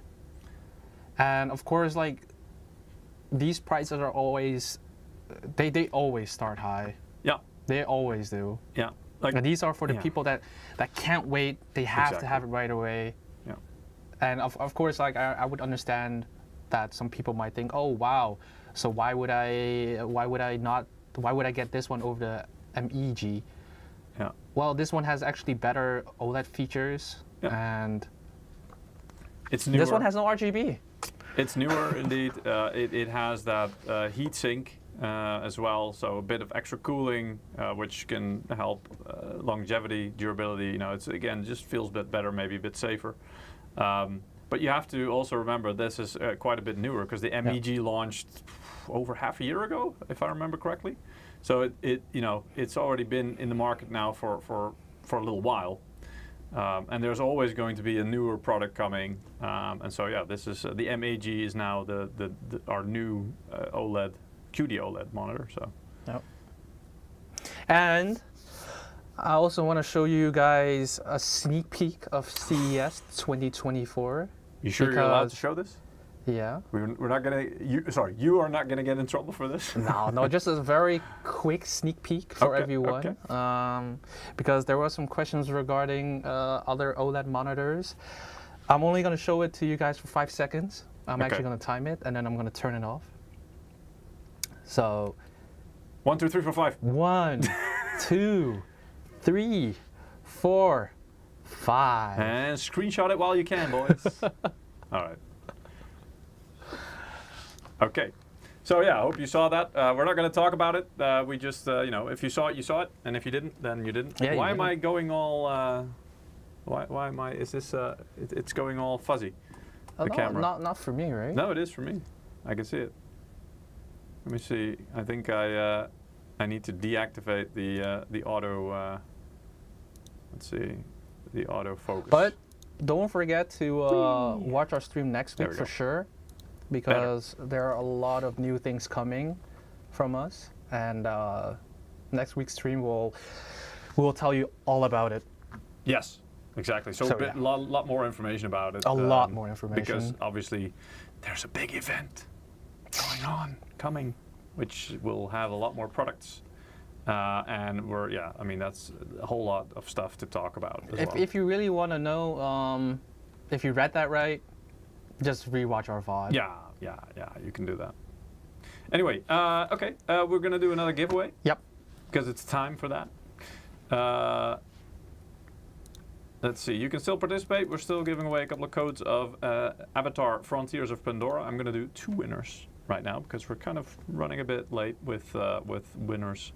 And you could participate by going to msi.com/2/insider or clicking on the Gleam link that's being shared in the Twitch and YouTube chats every 5 minutes by our bot. We have 2 winners actually now that win with their loyalty bonus. So if you are a regular viewer and you participate regularly, even if this is your second time already, you get bonus points that you can add into the draw. And that will increase your chances of winning. So our next 2 winners are called Carapec Man. Congratulations. Congratulations. And the second one is called Glacial Hell. Congratulations. Congratulations to you as well. And we'll get the codes out to you as soon as possible after the live stream. There are more codes to win. So we'll be giving away a couple more codes later on this live stream. I see people are happy in the chat. That's good. We always like making people happy. That's why we do these giveaways. And let's see, we can continue. So what do we want to do now, Lee? I'm actually going to play a game that's amazing on the OLED monitor, and that is Age of Empires. 2. It's a personal favorite game of mine. The definitive edition. Yeah, the definitive edition. Because I like strategic games. And this is also kind of like a game that I grew up with. Ooh. I almost fell off my chair. Don't do that. But it's a game I grew up with, and it's a game that's very nostalgic for me. Sorry, Lee, but I got a question in the chat that we might have missed. Explosive Cat was asking, I might have missed it at the beginning, but I assume it's Visa mount compatible, right? It is. It is, yeah. Because I actually used a monitor arm at home to use this monitor because I wanted to unpack everything with you guys, so that's why I didn't use the feet and the stand and everything at all. So just wanted to make sure I'm playing Age of Empires 2 though, yes, definitive edition. Well, not you 4. didn't specify that in just now. So yeah, it's 2 definitive edition. Maybe we can go. Have you got it running? Do you know what weight rating mount you need though? Oh.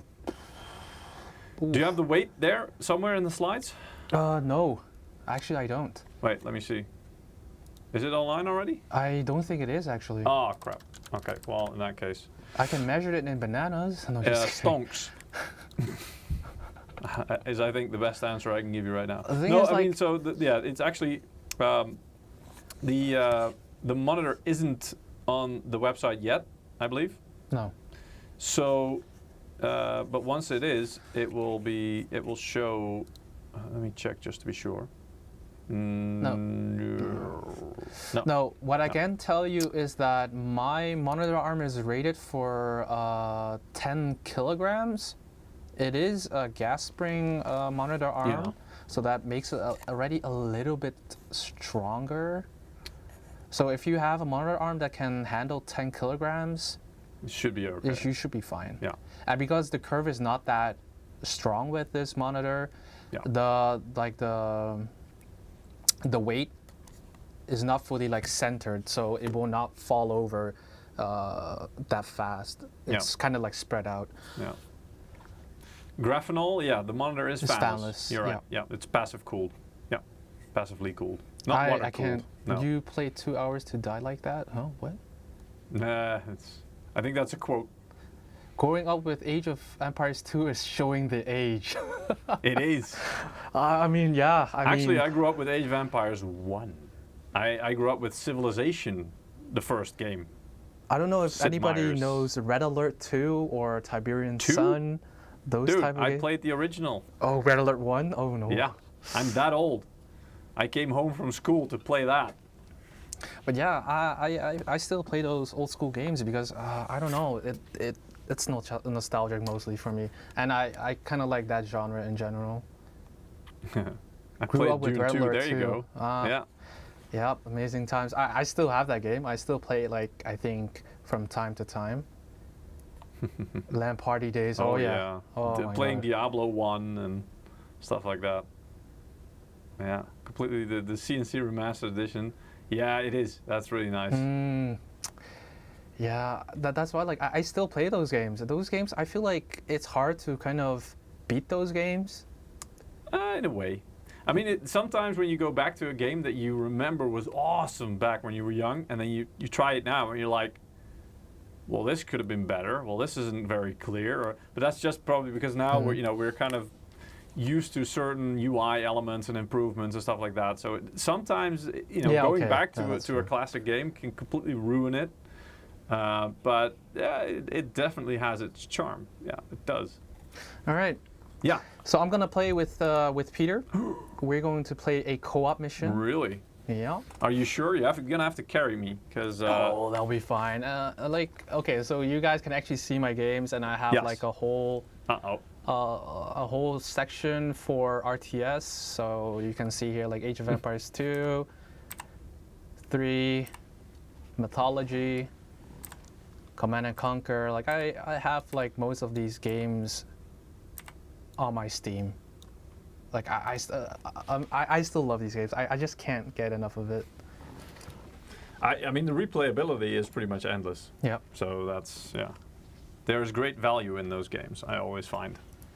And it's always so satisfying just to stomp on some AI or something. It just, I don't know. Let's go. Yes. All right. So you're sending me an invite, right? Yeah. You mentioned. No Fruit Ninja. No, not really. Just found my Doom shareware the other day. Awesome. I mean, I even have still, those 3D save icons at home, the diskettes, right? I still have them. I don't know why, because I don't have a device that can actually read them anymore. But hey, it's just like it's too nostalgic. I don't want to get rid of them. Okay, the sound is actually too loud for me.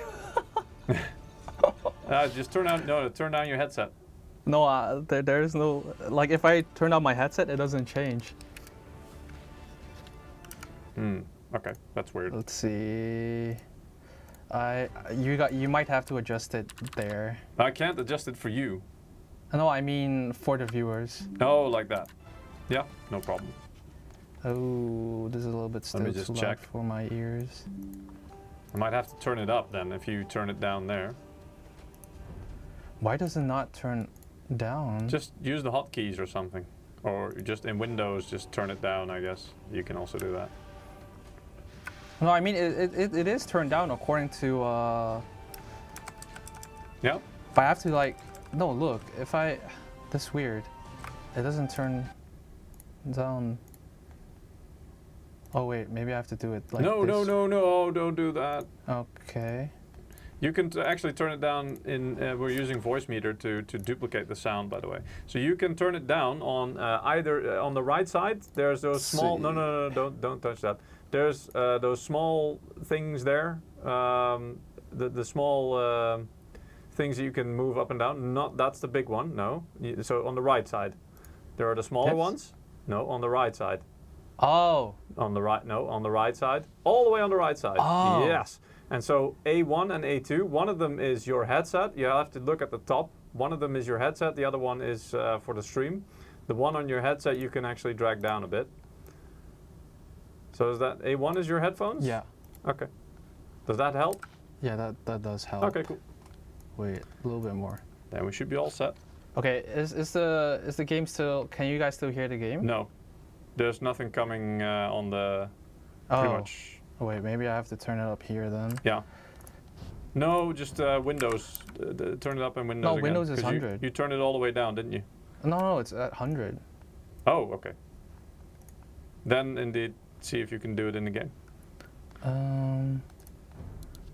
Yeah, but the thing is, like, everything here is already at 100. That's weird. Then you might have muted it in voice meter. No.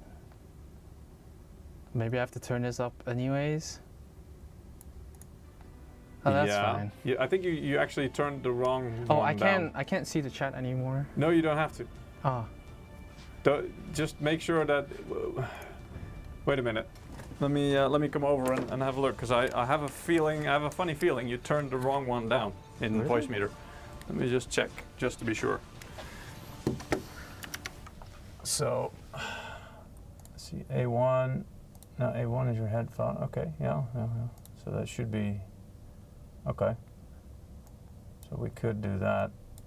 That should hopefully do something. So this is weird. But you should be able to turn this down now. Okay, yeah, that's one of them. Okay, that doesn't work. So this should be at 0. And then, I don't know. Just give it a try. All right. And if not, you're just gonna have to suffer, pain in the ears for the viewers. Yeah. All right.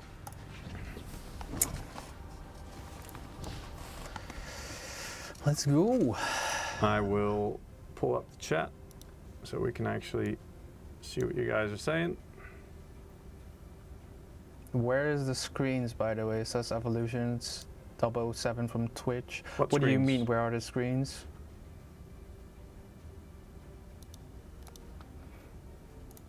Oh. Did you? Oh, okay. Yes, I invited you. Yes. There you go. Okay, so you're gonna have to help me out here once the game starts, because I haven't played this mode. Let's see.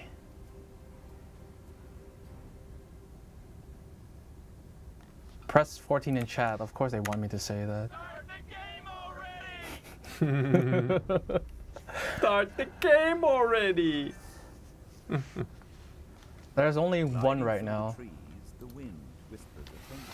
Okay, do you guys want to hear the story, or should I just skip it? No, I skipped it already.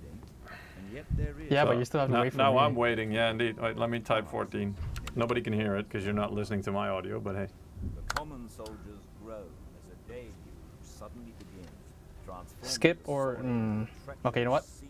We don't have that much time left. I'll skip. Yeah, just skip it. All right. I mean, you've played it before. You can Yeah. give the context.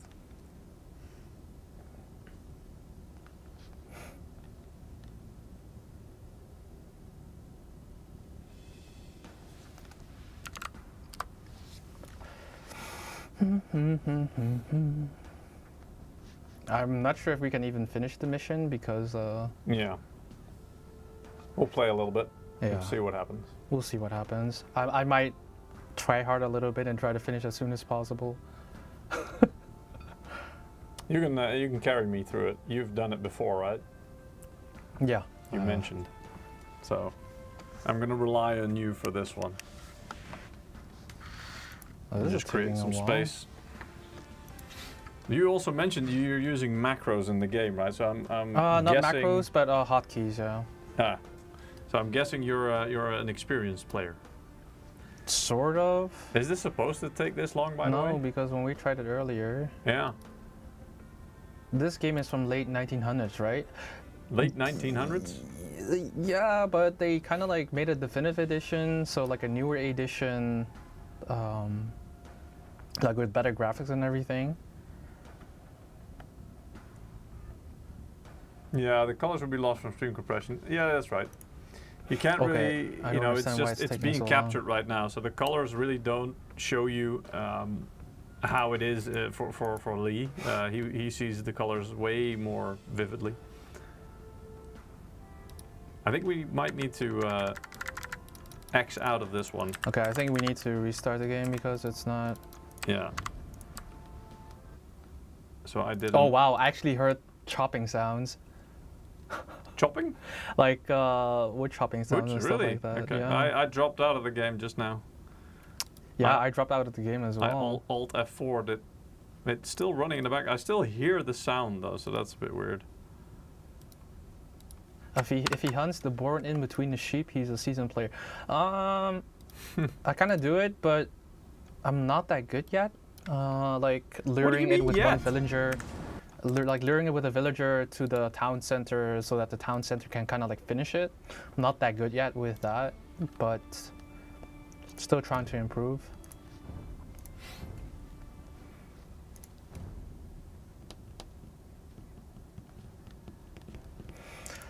Let's see if it works again.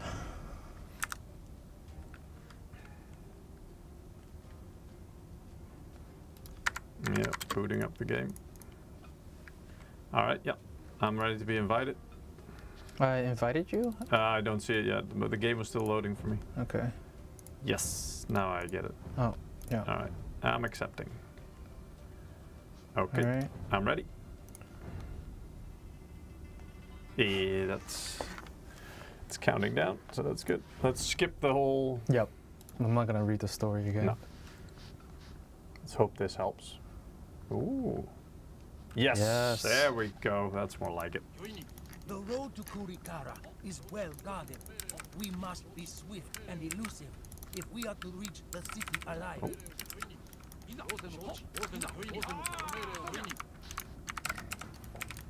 Okay, so what do we do? I'm still trying to use WASD to move my troops, or so my camera, but that doesn't work here. Obviously. Okay, can you go in first? No. No, because this part we did practice. No, but you have horses. They are harder to kill. Okay, Okay, you know what? give me a You know what? I'll just Give me a lure second. them. We need to kite them, don't we? I can't kite them. I'm melee. Oh, yeah, I'm just sending my troops in, whatever. They're dying. That's fine. You can create them later. Okay. Okay, so if memory serves me correctly, I need to go downstairs, right? Man, I can't stand blue switches, especially when streamers use them. Funny thing is, I built my own keyboards and I use linear switches, so yeah. I mean, I could have brought it to the stream, but yeah. Then again, it's not an MSI product, so... No, yeah. Shamelessly I'll get plugging fired, your own guys. hobby Oh, I can keyboard. put it a little bit further. Maybe that helps. Okay. Okay, so we are here now. Okay, let's start doing some stuff. I don't even know what I'm supposed to be doing, but hey. So you pretty much like gather all resources. For the supplies. We are barely holding out. What news from Minamoto? Minamoto promises to send help over the mountains. but is currently occupied with a rebellion. We are sent to aid in the defense of the city. Very well. We will do the best that we can. Take over defense of the city. Hurry, men! To the defenses! Defend Kurikara with honor! Okay.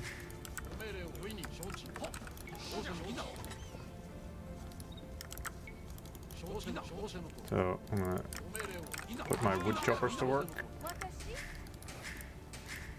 Let's see, where's wood? Do I even have a limit? Oh yeah, okay. Yeah, I need some stone. Never mind.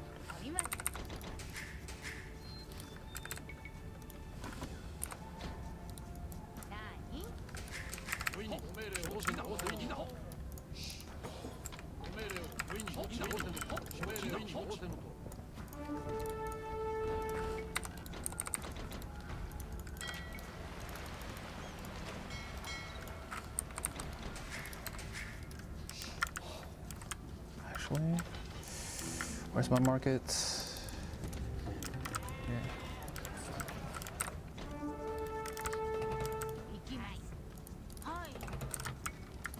Alright, so what are we supposed to be doing here? Protect the palace, okay. You pretty much conquer the map. Okay. Well, just say that then. That sounds easy enough. Well, simple at least. I guess I shouldn't be saying easy. Okay. Can we build... Here we go, mining camp. Yeah, let's do that. There we go. Build a mining camp.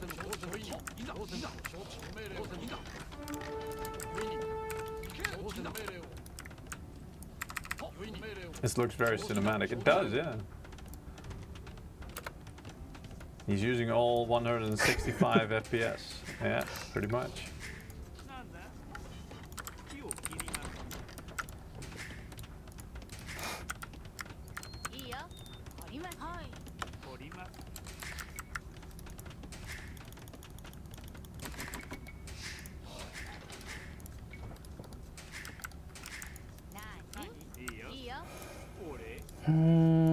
Let's get some stone going.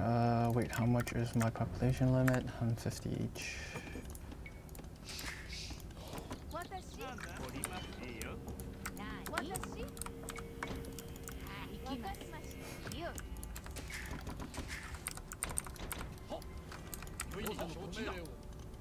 My lord, we wish to sail around the northern peninsula, but are unable to do so. Oh, I can due to turn the on a frame treacherous counter. rocks. If we capture the lighthouse, top left. then our ships would be able to pass safely.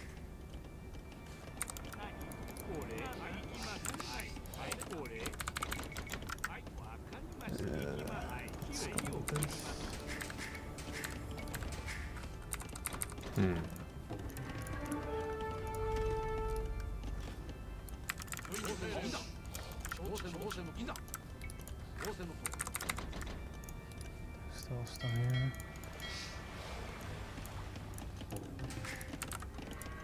So one of the things I already noticed, like a big difference, is that I have played Age of Empires 4 quite a bit last year, is that it tells me, you know, the amount of each resource per minute or something that it's generating. Oh yeah, that's different with this one. And here it really doesn't. So for me, it's kind of like, okay, am I producing enough of this, or should I? Most of the time, I place about like 12 of each of a villager of really? each resource. Okay.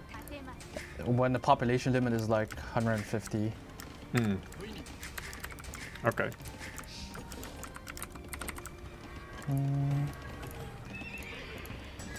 everything. Okay, so I need to go to the Imperial Age first.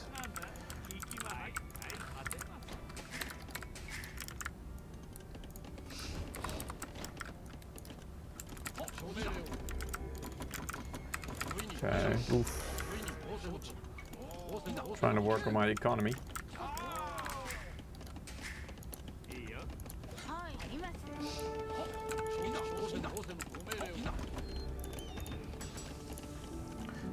Let's see. No. Nani?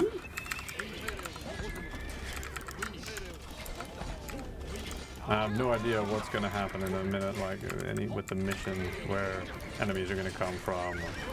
I have literally no clue. I'm just researching the Imperial Age now because I feel like that's what I should do, but I'm not even sure if I should. Probably a bad idea, but hey. Ooh. Let's see, what are all these buildings?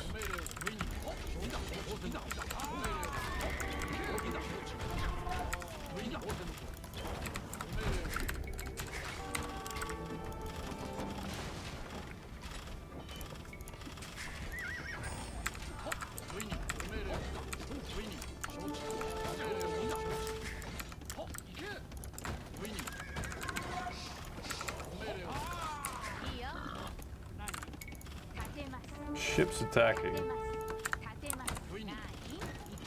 So this is just a wide map Clash of Clans on PC. Nice. That's a different way of seeing it, yeah. I guess. Let's do this.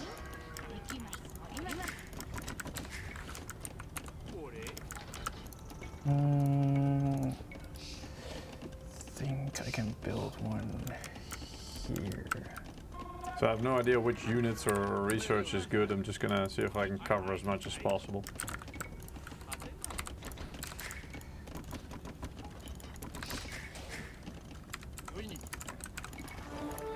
Okay, I'm gonna mine gold after this.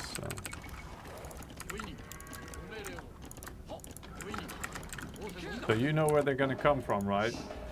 Yeah, from the rest of the map. Okay. But they're not, it's not like top lane and mid lane and stuff like that? No. Oh. Nothing like that. Alright. Well, that's a shame. So I'm just going to do 10 villagers.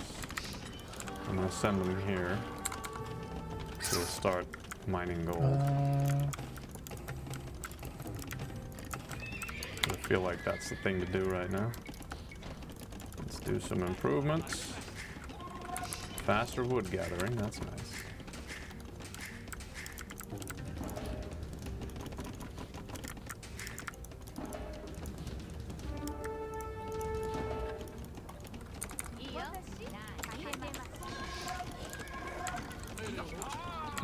Any tips, guys? What skills or what things I should invest in first here, or what units are OP?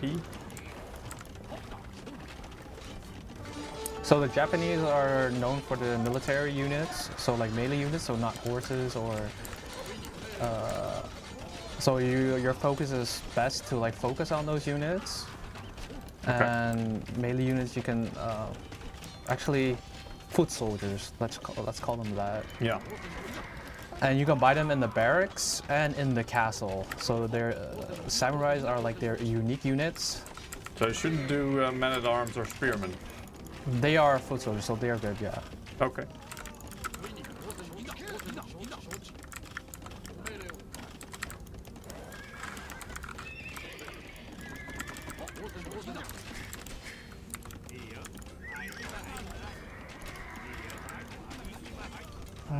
What about monks and stuff like that? Are they useful here?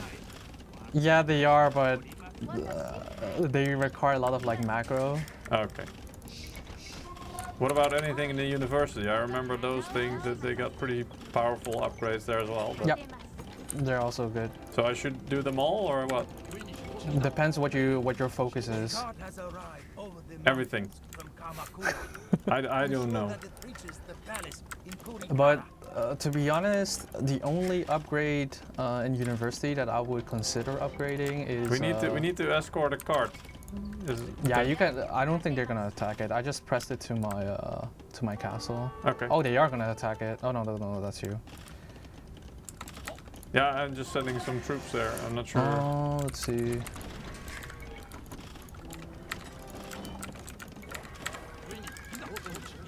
I mean, because I saw it saying that we need to make sure it reaches the castle safe and sound. So I thought, okay, then sounds like a good idea that I should probably do something with that.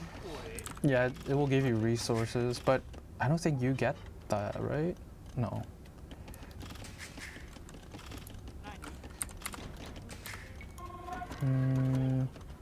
actually, no. Oh, nice. Thank you. Did you just give me that, or does that go automatically? That's the cart that gave you it, yeah. Alright. Oh, wait, does that not work? Okay, now it does. Oh, I've run out of stone, it seems. Okay, I'm gonna wait for that. Anywhere else?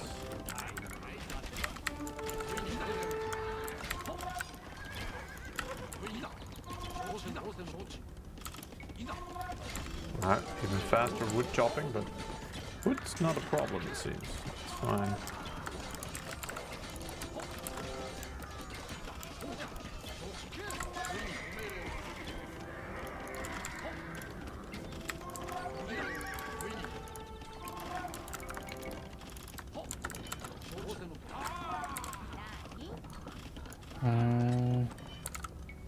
Someone gonna put out that fire. What fire?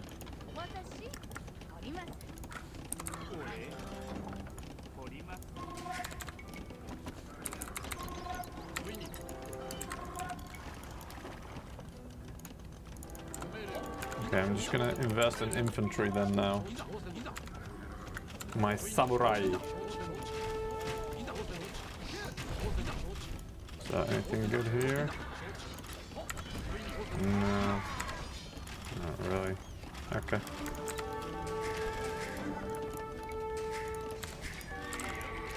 And then I'm gonna make them elite once I have enough food. These walls on fire. No, that's a tower. Sorry.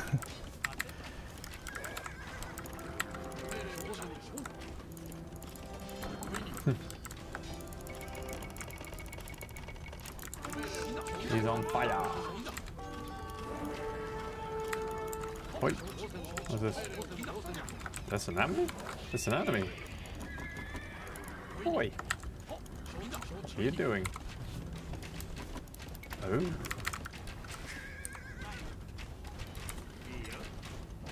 Not sure if we can cut it. Oh, okay, we can't.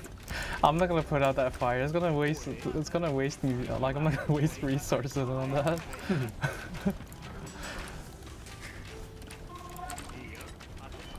If you want, I can just delete that building. Oh, what?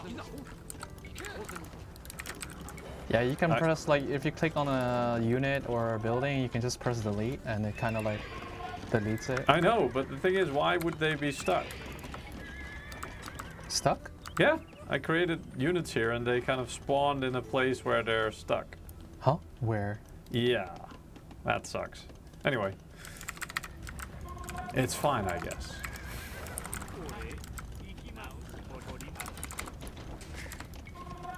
Okay, so upgrades, militia line, infantry move faster. Okay, I guess that's. So any bonus that says infantry and it doesn't really specify which unit type, it benefits all of them? No, infantry is only units from your barracks and also the special unit from your castle. Yeah, okay, so the samurai, for example, if I have infantry move 10% faster, that's gonna help. Yeah, okay, definitely. Cool. Okay, this first. Okay, 300 meat. Come on.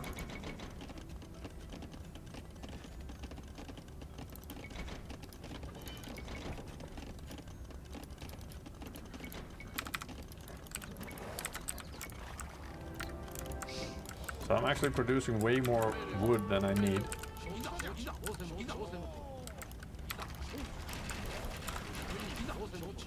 I'm gonna switch some of them to farming.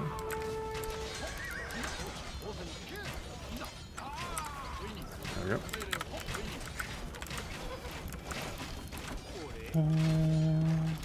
Oh no, take this one.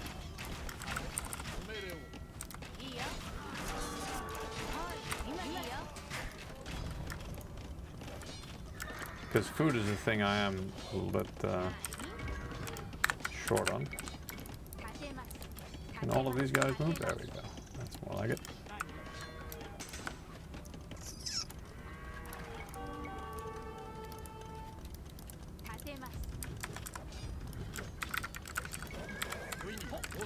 And I'll set a gathering point here. Damn it! There's another one that's spawned in a place where you can't do anything. He's gonna have to kill him. What the hell? Another one. I don't know why the game keeps spawning my samurai in a place where they can't get out. How do you... Oh, you know you can set a rally point, right? I know, I did. It still spawns them like behind the castle in the friggin' moat. At least one of them, so I'm now leaving one of them there, that hopefully he takes that place and they don't spawn others there. Okay, there's another cart heading your way. Should we like build castles along that way to fortify that route or what? No, I would not spend any resources there. Okay. Because I'm currently like holding them here already. Oh, right, yeah. Okay, I didn't even see that they were there. Let's see, where's gold? Holy crap. Is there a way, should I like, oh, actually I don't think I can move anywhere here, can I? I don't have that much gold left. Should have scouted. I was gonna say, what do I actually have? Horses. Cavalry.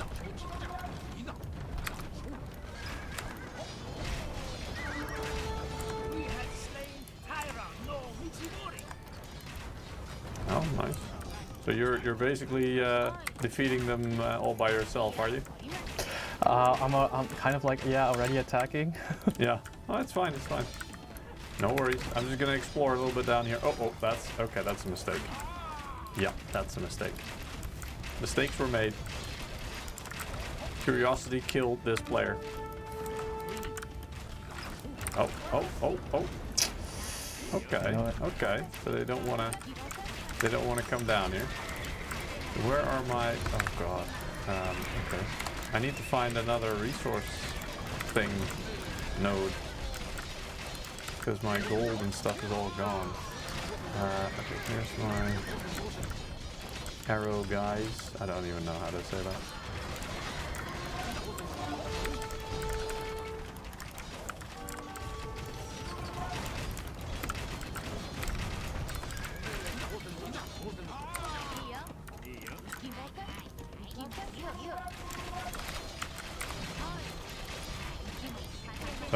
I'm not an experienced player, so I'm just going to group all of my units together and just like move them in all at the same time.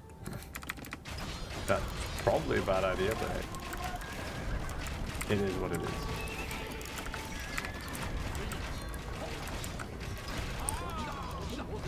Yeah, my horses are getting killed pretty quickly here.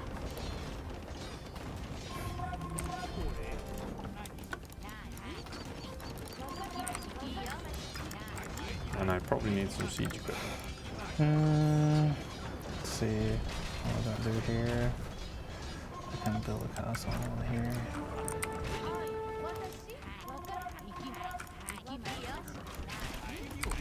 So you actually have a trebuchet, right? Where do you? You can buy it at the castle, but you have to go to the Imperial Age first.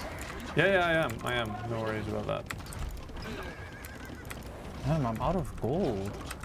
Oh, here we are. There we go. Yeah, so was I. Okay, I need a monk. I almost wanted to like, kind of like grab your gold. Redemption. Oh, what the hell is this villager doing here? Let's No, I need grab, healing. like, a How do they heal faster? No.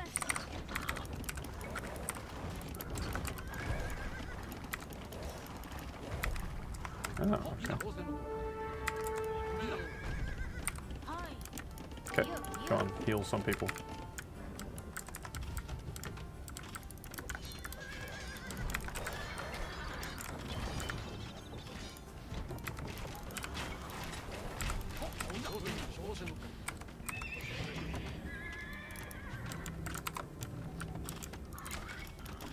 Oh, okay, it's going here.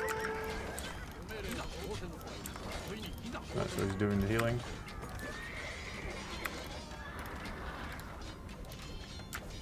Yes, you be part of the team.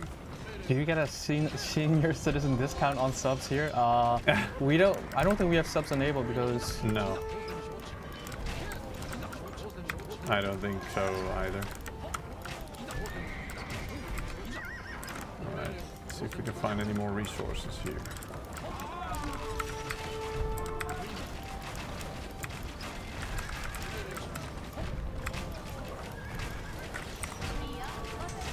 Okay, so I have 3 trebuchets. Let's see if we can break down some stuff.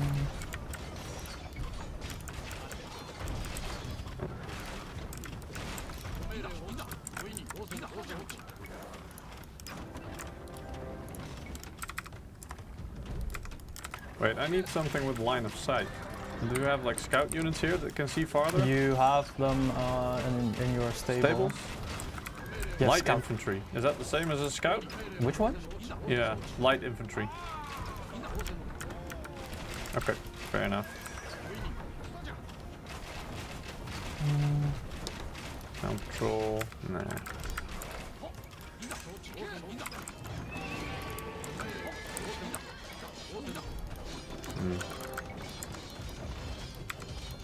A cart has arrived over the mountains from Kamakura.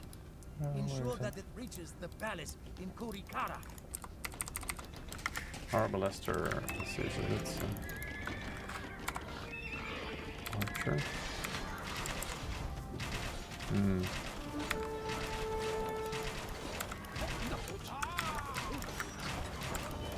Where's my, here we go. Bracer and archery. Okay. Dan, you've been gaming more than the years I've been alive. Sorry? Autopsychotic. Autopsychotic is saying that he has been gaming for 35 years. That's longer than I've been alive. Oh, yeah. It's close to how long I've been gaming. Not gonna lie. Cool.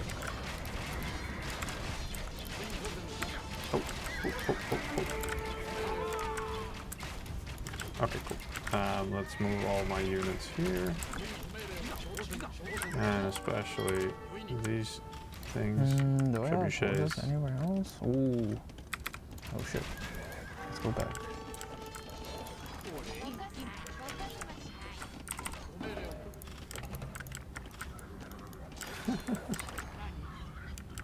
You're already expanding quite deep into enemy territory, I see. Yeah, boy. I'm trying to push through the south.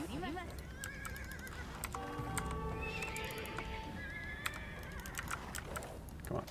Deploy. Alright, let's go back here. Target's too far away.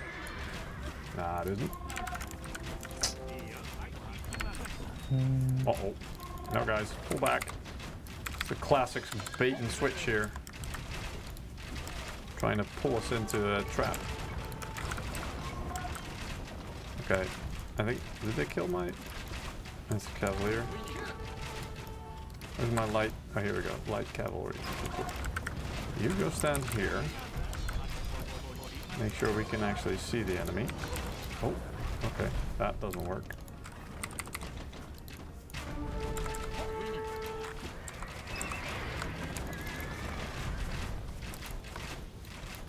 Okay, what the hell, guys? They need to be in a defensive stance or something. Stand ground. There we go. That's more like it. Ooh.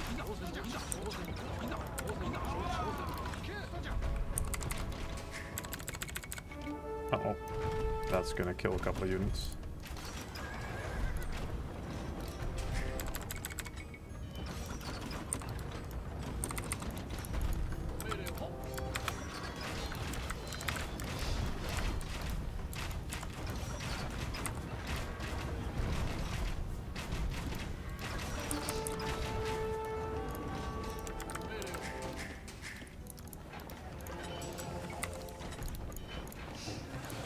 Oh, you know you can also trade with me. So at the market you have like trading cards, and they can give you like to trade gold. Yeah, no, I'm good. No, I mean like I won't give you gold and you won't give me gold, but They're kind of like, Oh, to generate gold. yeah. Ah, okay. I don't know. Yeah, I can try that later. Right now, I'm just trying to make sure my troops don't suicide, which is challenging enough as it seems.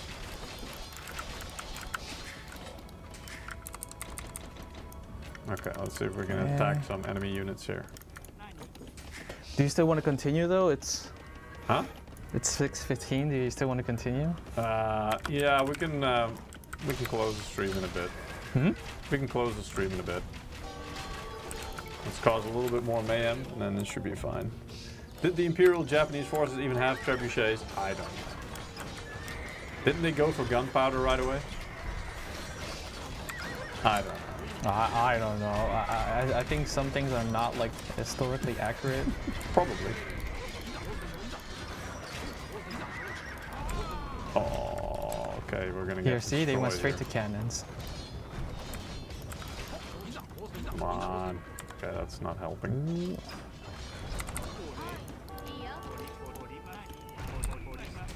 Ooh. Oof. Oh, I need to generate a little bit more gold.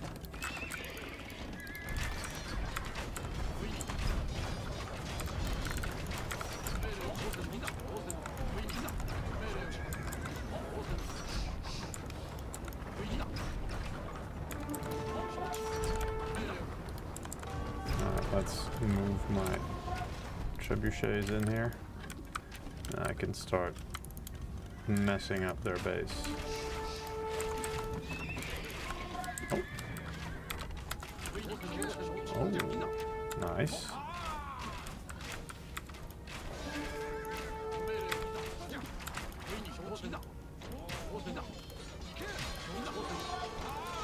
So how long does this mission usually take? 1 hour and a half. Really?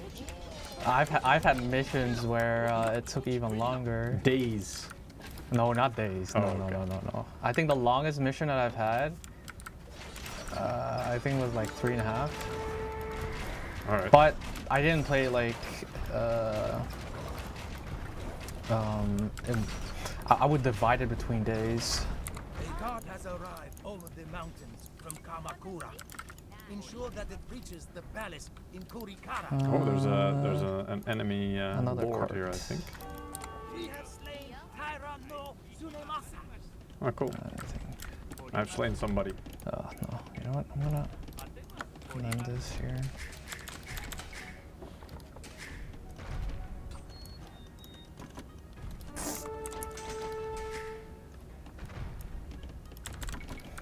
All right. Yeah, I think we can. If it's gonna take that long, I think we can end the stream pretty Yeah, much. I think this mission is going to take at least half an hour longer. Oh, okay. Yeah, no, that's too much. Yeah. All right. In that case, we're gonna resign. Yes, we have been defeated. But I think it was a nice showcase for how this monitor. One of the use cases when it comes to gaming for this monitor, Yeah. in a strategy game, which has a very nice overview. I mean, there are tons of other games that are great for this screen. For example, like adventure games, such as like what Peter already said. Yeah. Witcher 3 would look great on this. What other games do I have? Like Far Cry or like Avatar. Frontiers of Pandora, I think would look great the on game here. that we're actually going to give our last two copies of the game right now for today, for today's stream. So yeah, you can still participate. Go to msi.com/2/insider. Why don't I have any work title behind my name? Because I'm just here. I'm a guest, right? This is Lee's stream, so I'm just here to help him. Oh yeah, definitely Cyberpunk would pop. That's actually one of my ideas to play this on, but yeah, we're gonna have to see if we can find ways to actually make you see the difference between the color, the vividness of the colors, for example, of QD-OLED versus different types of monitors, because it's quite difficult to show you that on a camera, which again, it only captures a fraction of what you see in real life, what your eyes can actually see. So that's always difficult to really show you guys. So our last two winners for today let me see, our Solo 991. Congratulations. And Richard 14110. I don't know why there are all these numbers here, but hey, congratulations. Probably the username was taken. I don't know, yeah, maybe. But you guys also win copies of the game Avatar Frontiers of Pandora, which is also a really nice game to play. We've done it in the stream here. We really enjoyed it. Yeah, that's pretty much it for this week. We hope you guys enjoyed everything, all the information about the monitor. If you have any questions, let us know. We'll try to get back on some of the questions we couldn't answer today, and if we have the answers, we will put them in the comments under the YouTube video, in a pinned comment probably. Next week, we have a lot of information about new products. So because it's CES, obviously it's the beginning of the year, so traditionally that means it's CES, which is one of the, I guess, 2 big trade shows every year, where all the manufacturers of electronics show really new, cool new stuff, and show off new things that we can explore together. And so yeah, next week we are going to talk about all the new stuff on the MSI booth over there, and we're going to try to get as much information as we can. Sometimes, you know, these products are developed in such secrecy, let's say, that we also don't have all the information, and so we also just find out from seeing it on the booth. Anyway, yeah, we hope to see you guys next week. Thanks for joining this week. Yeah. And we'll see you next week. Have a same nice time, day. same place. Bye-bye. Bye-bye.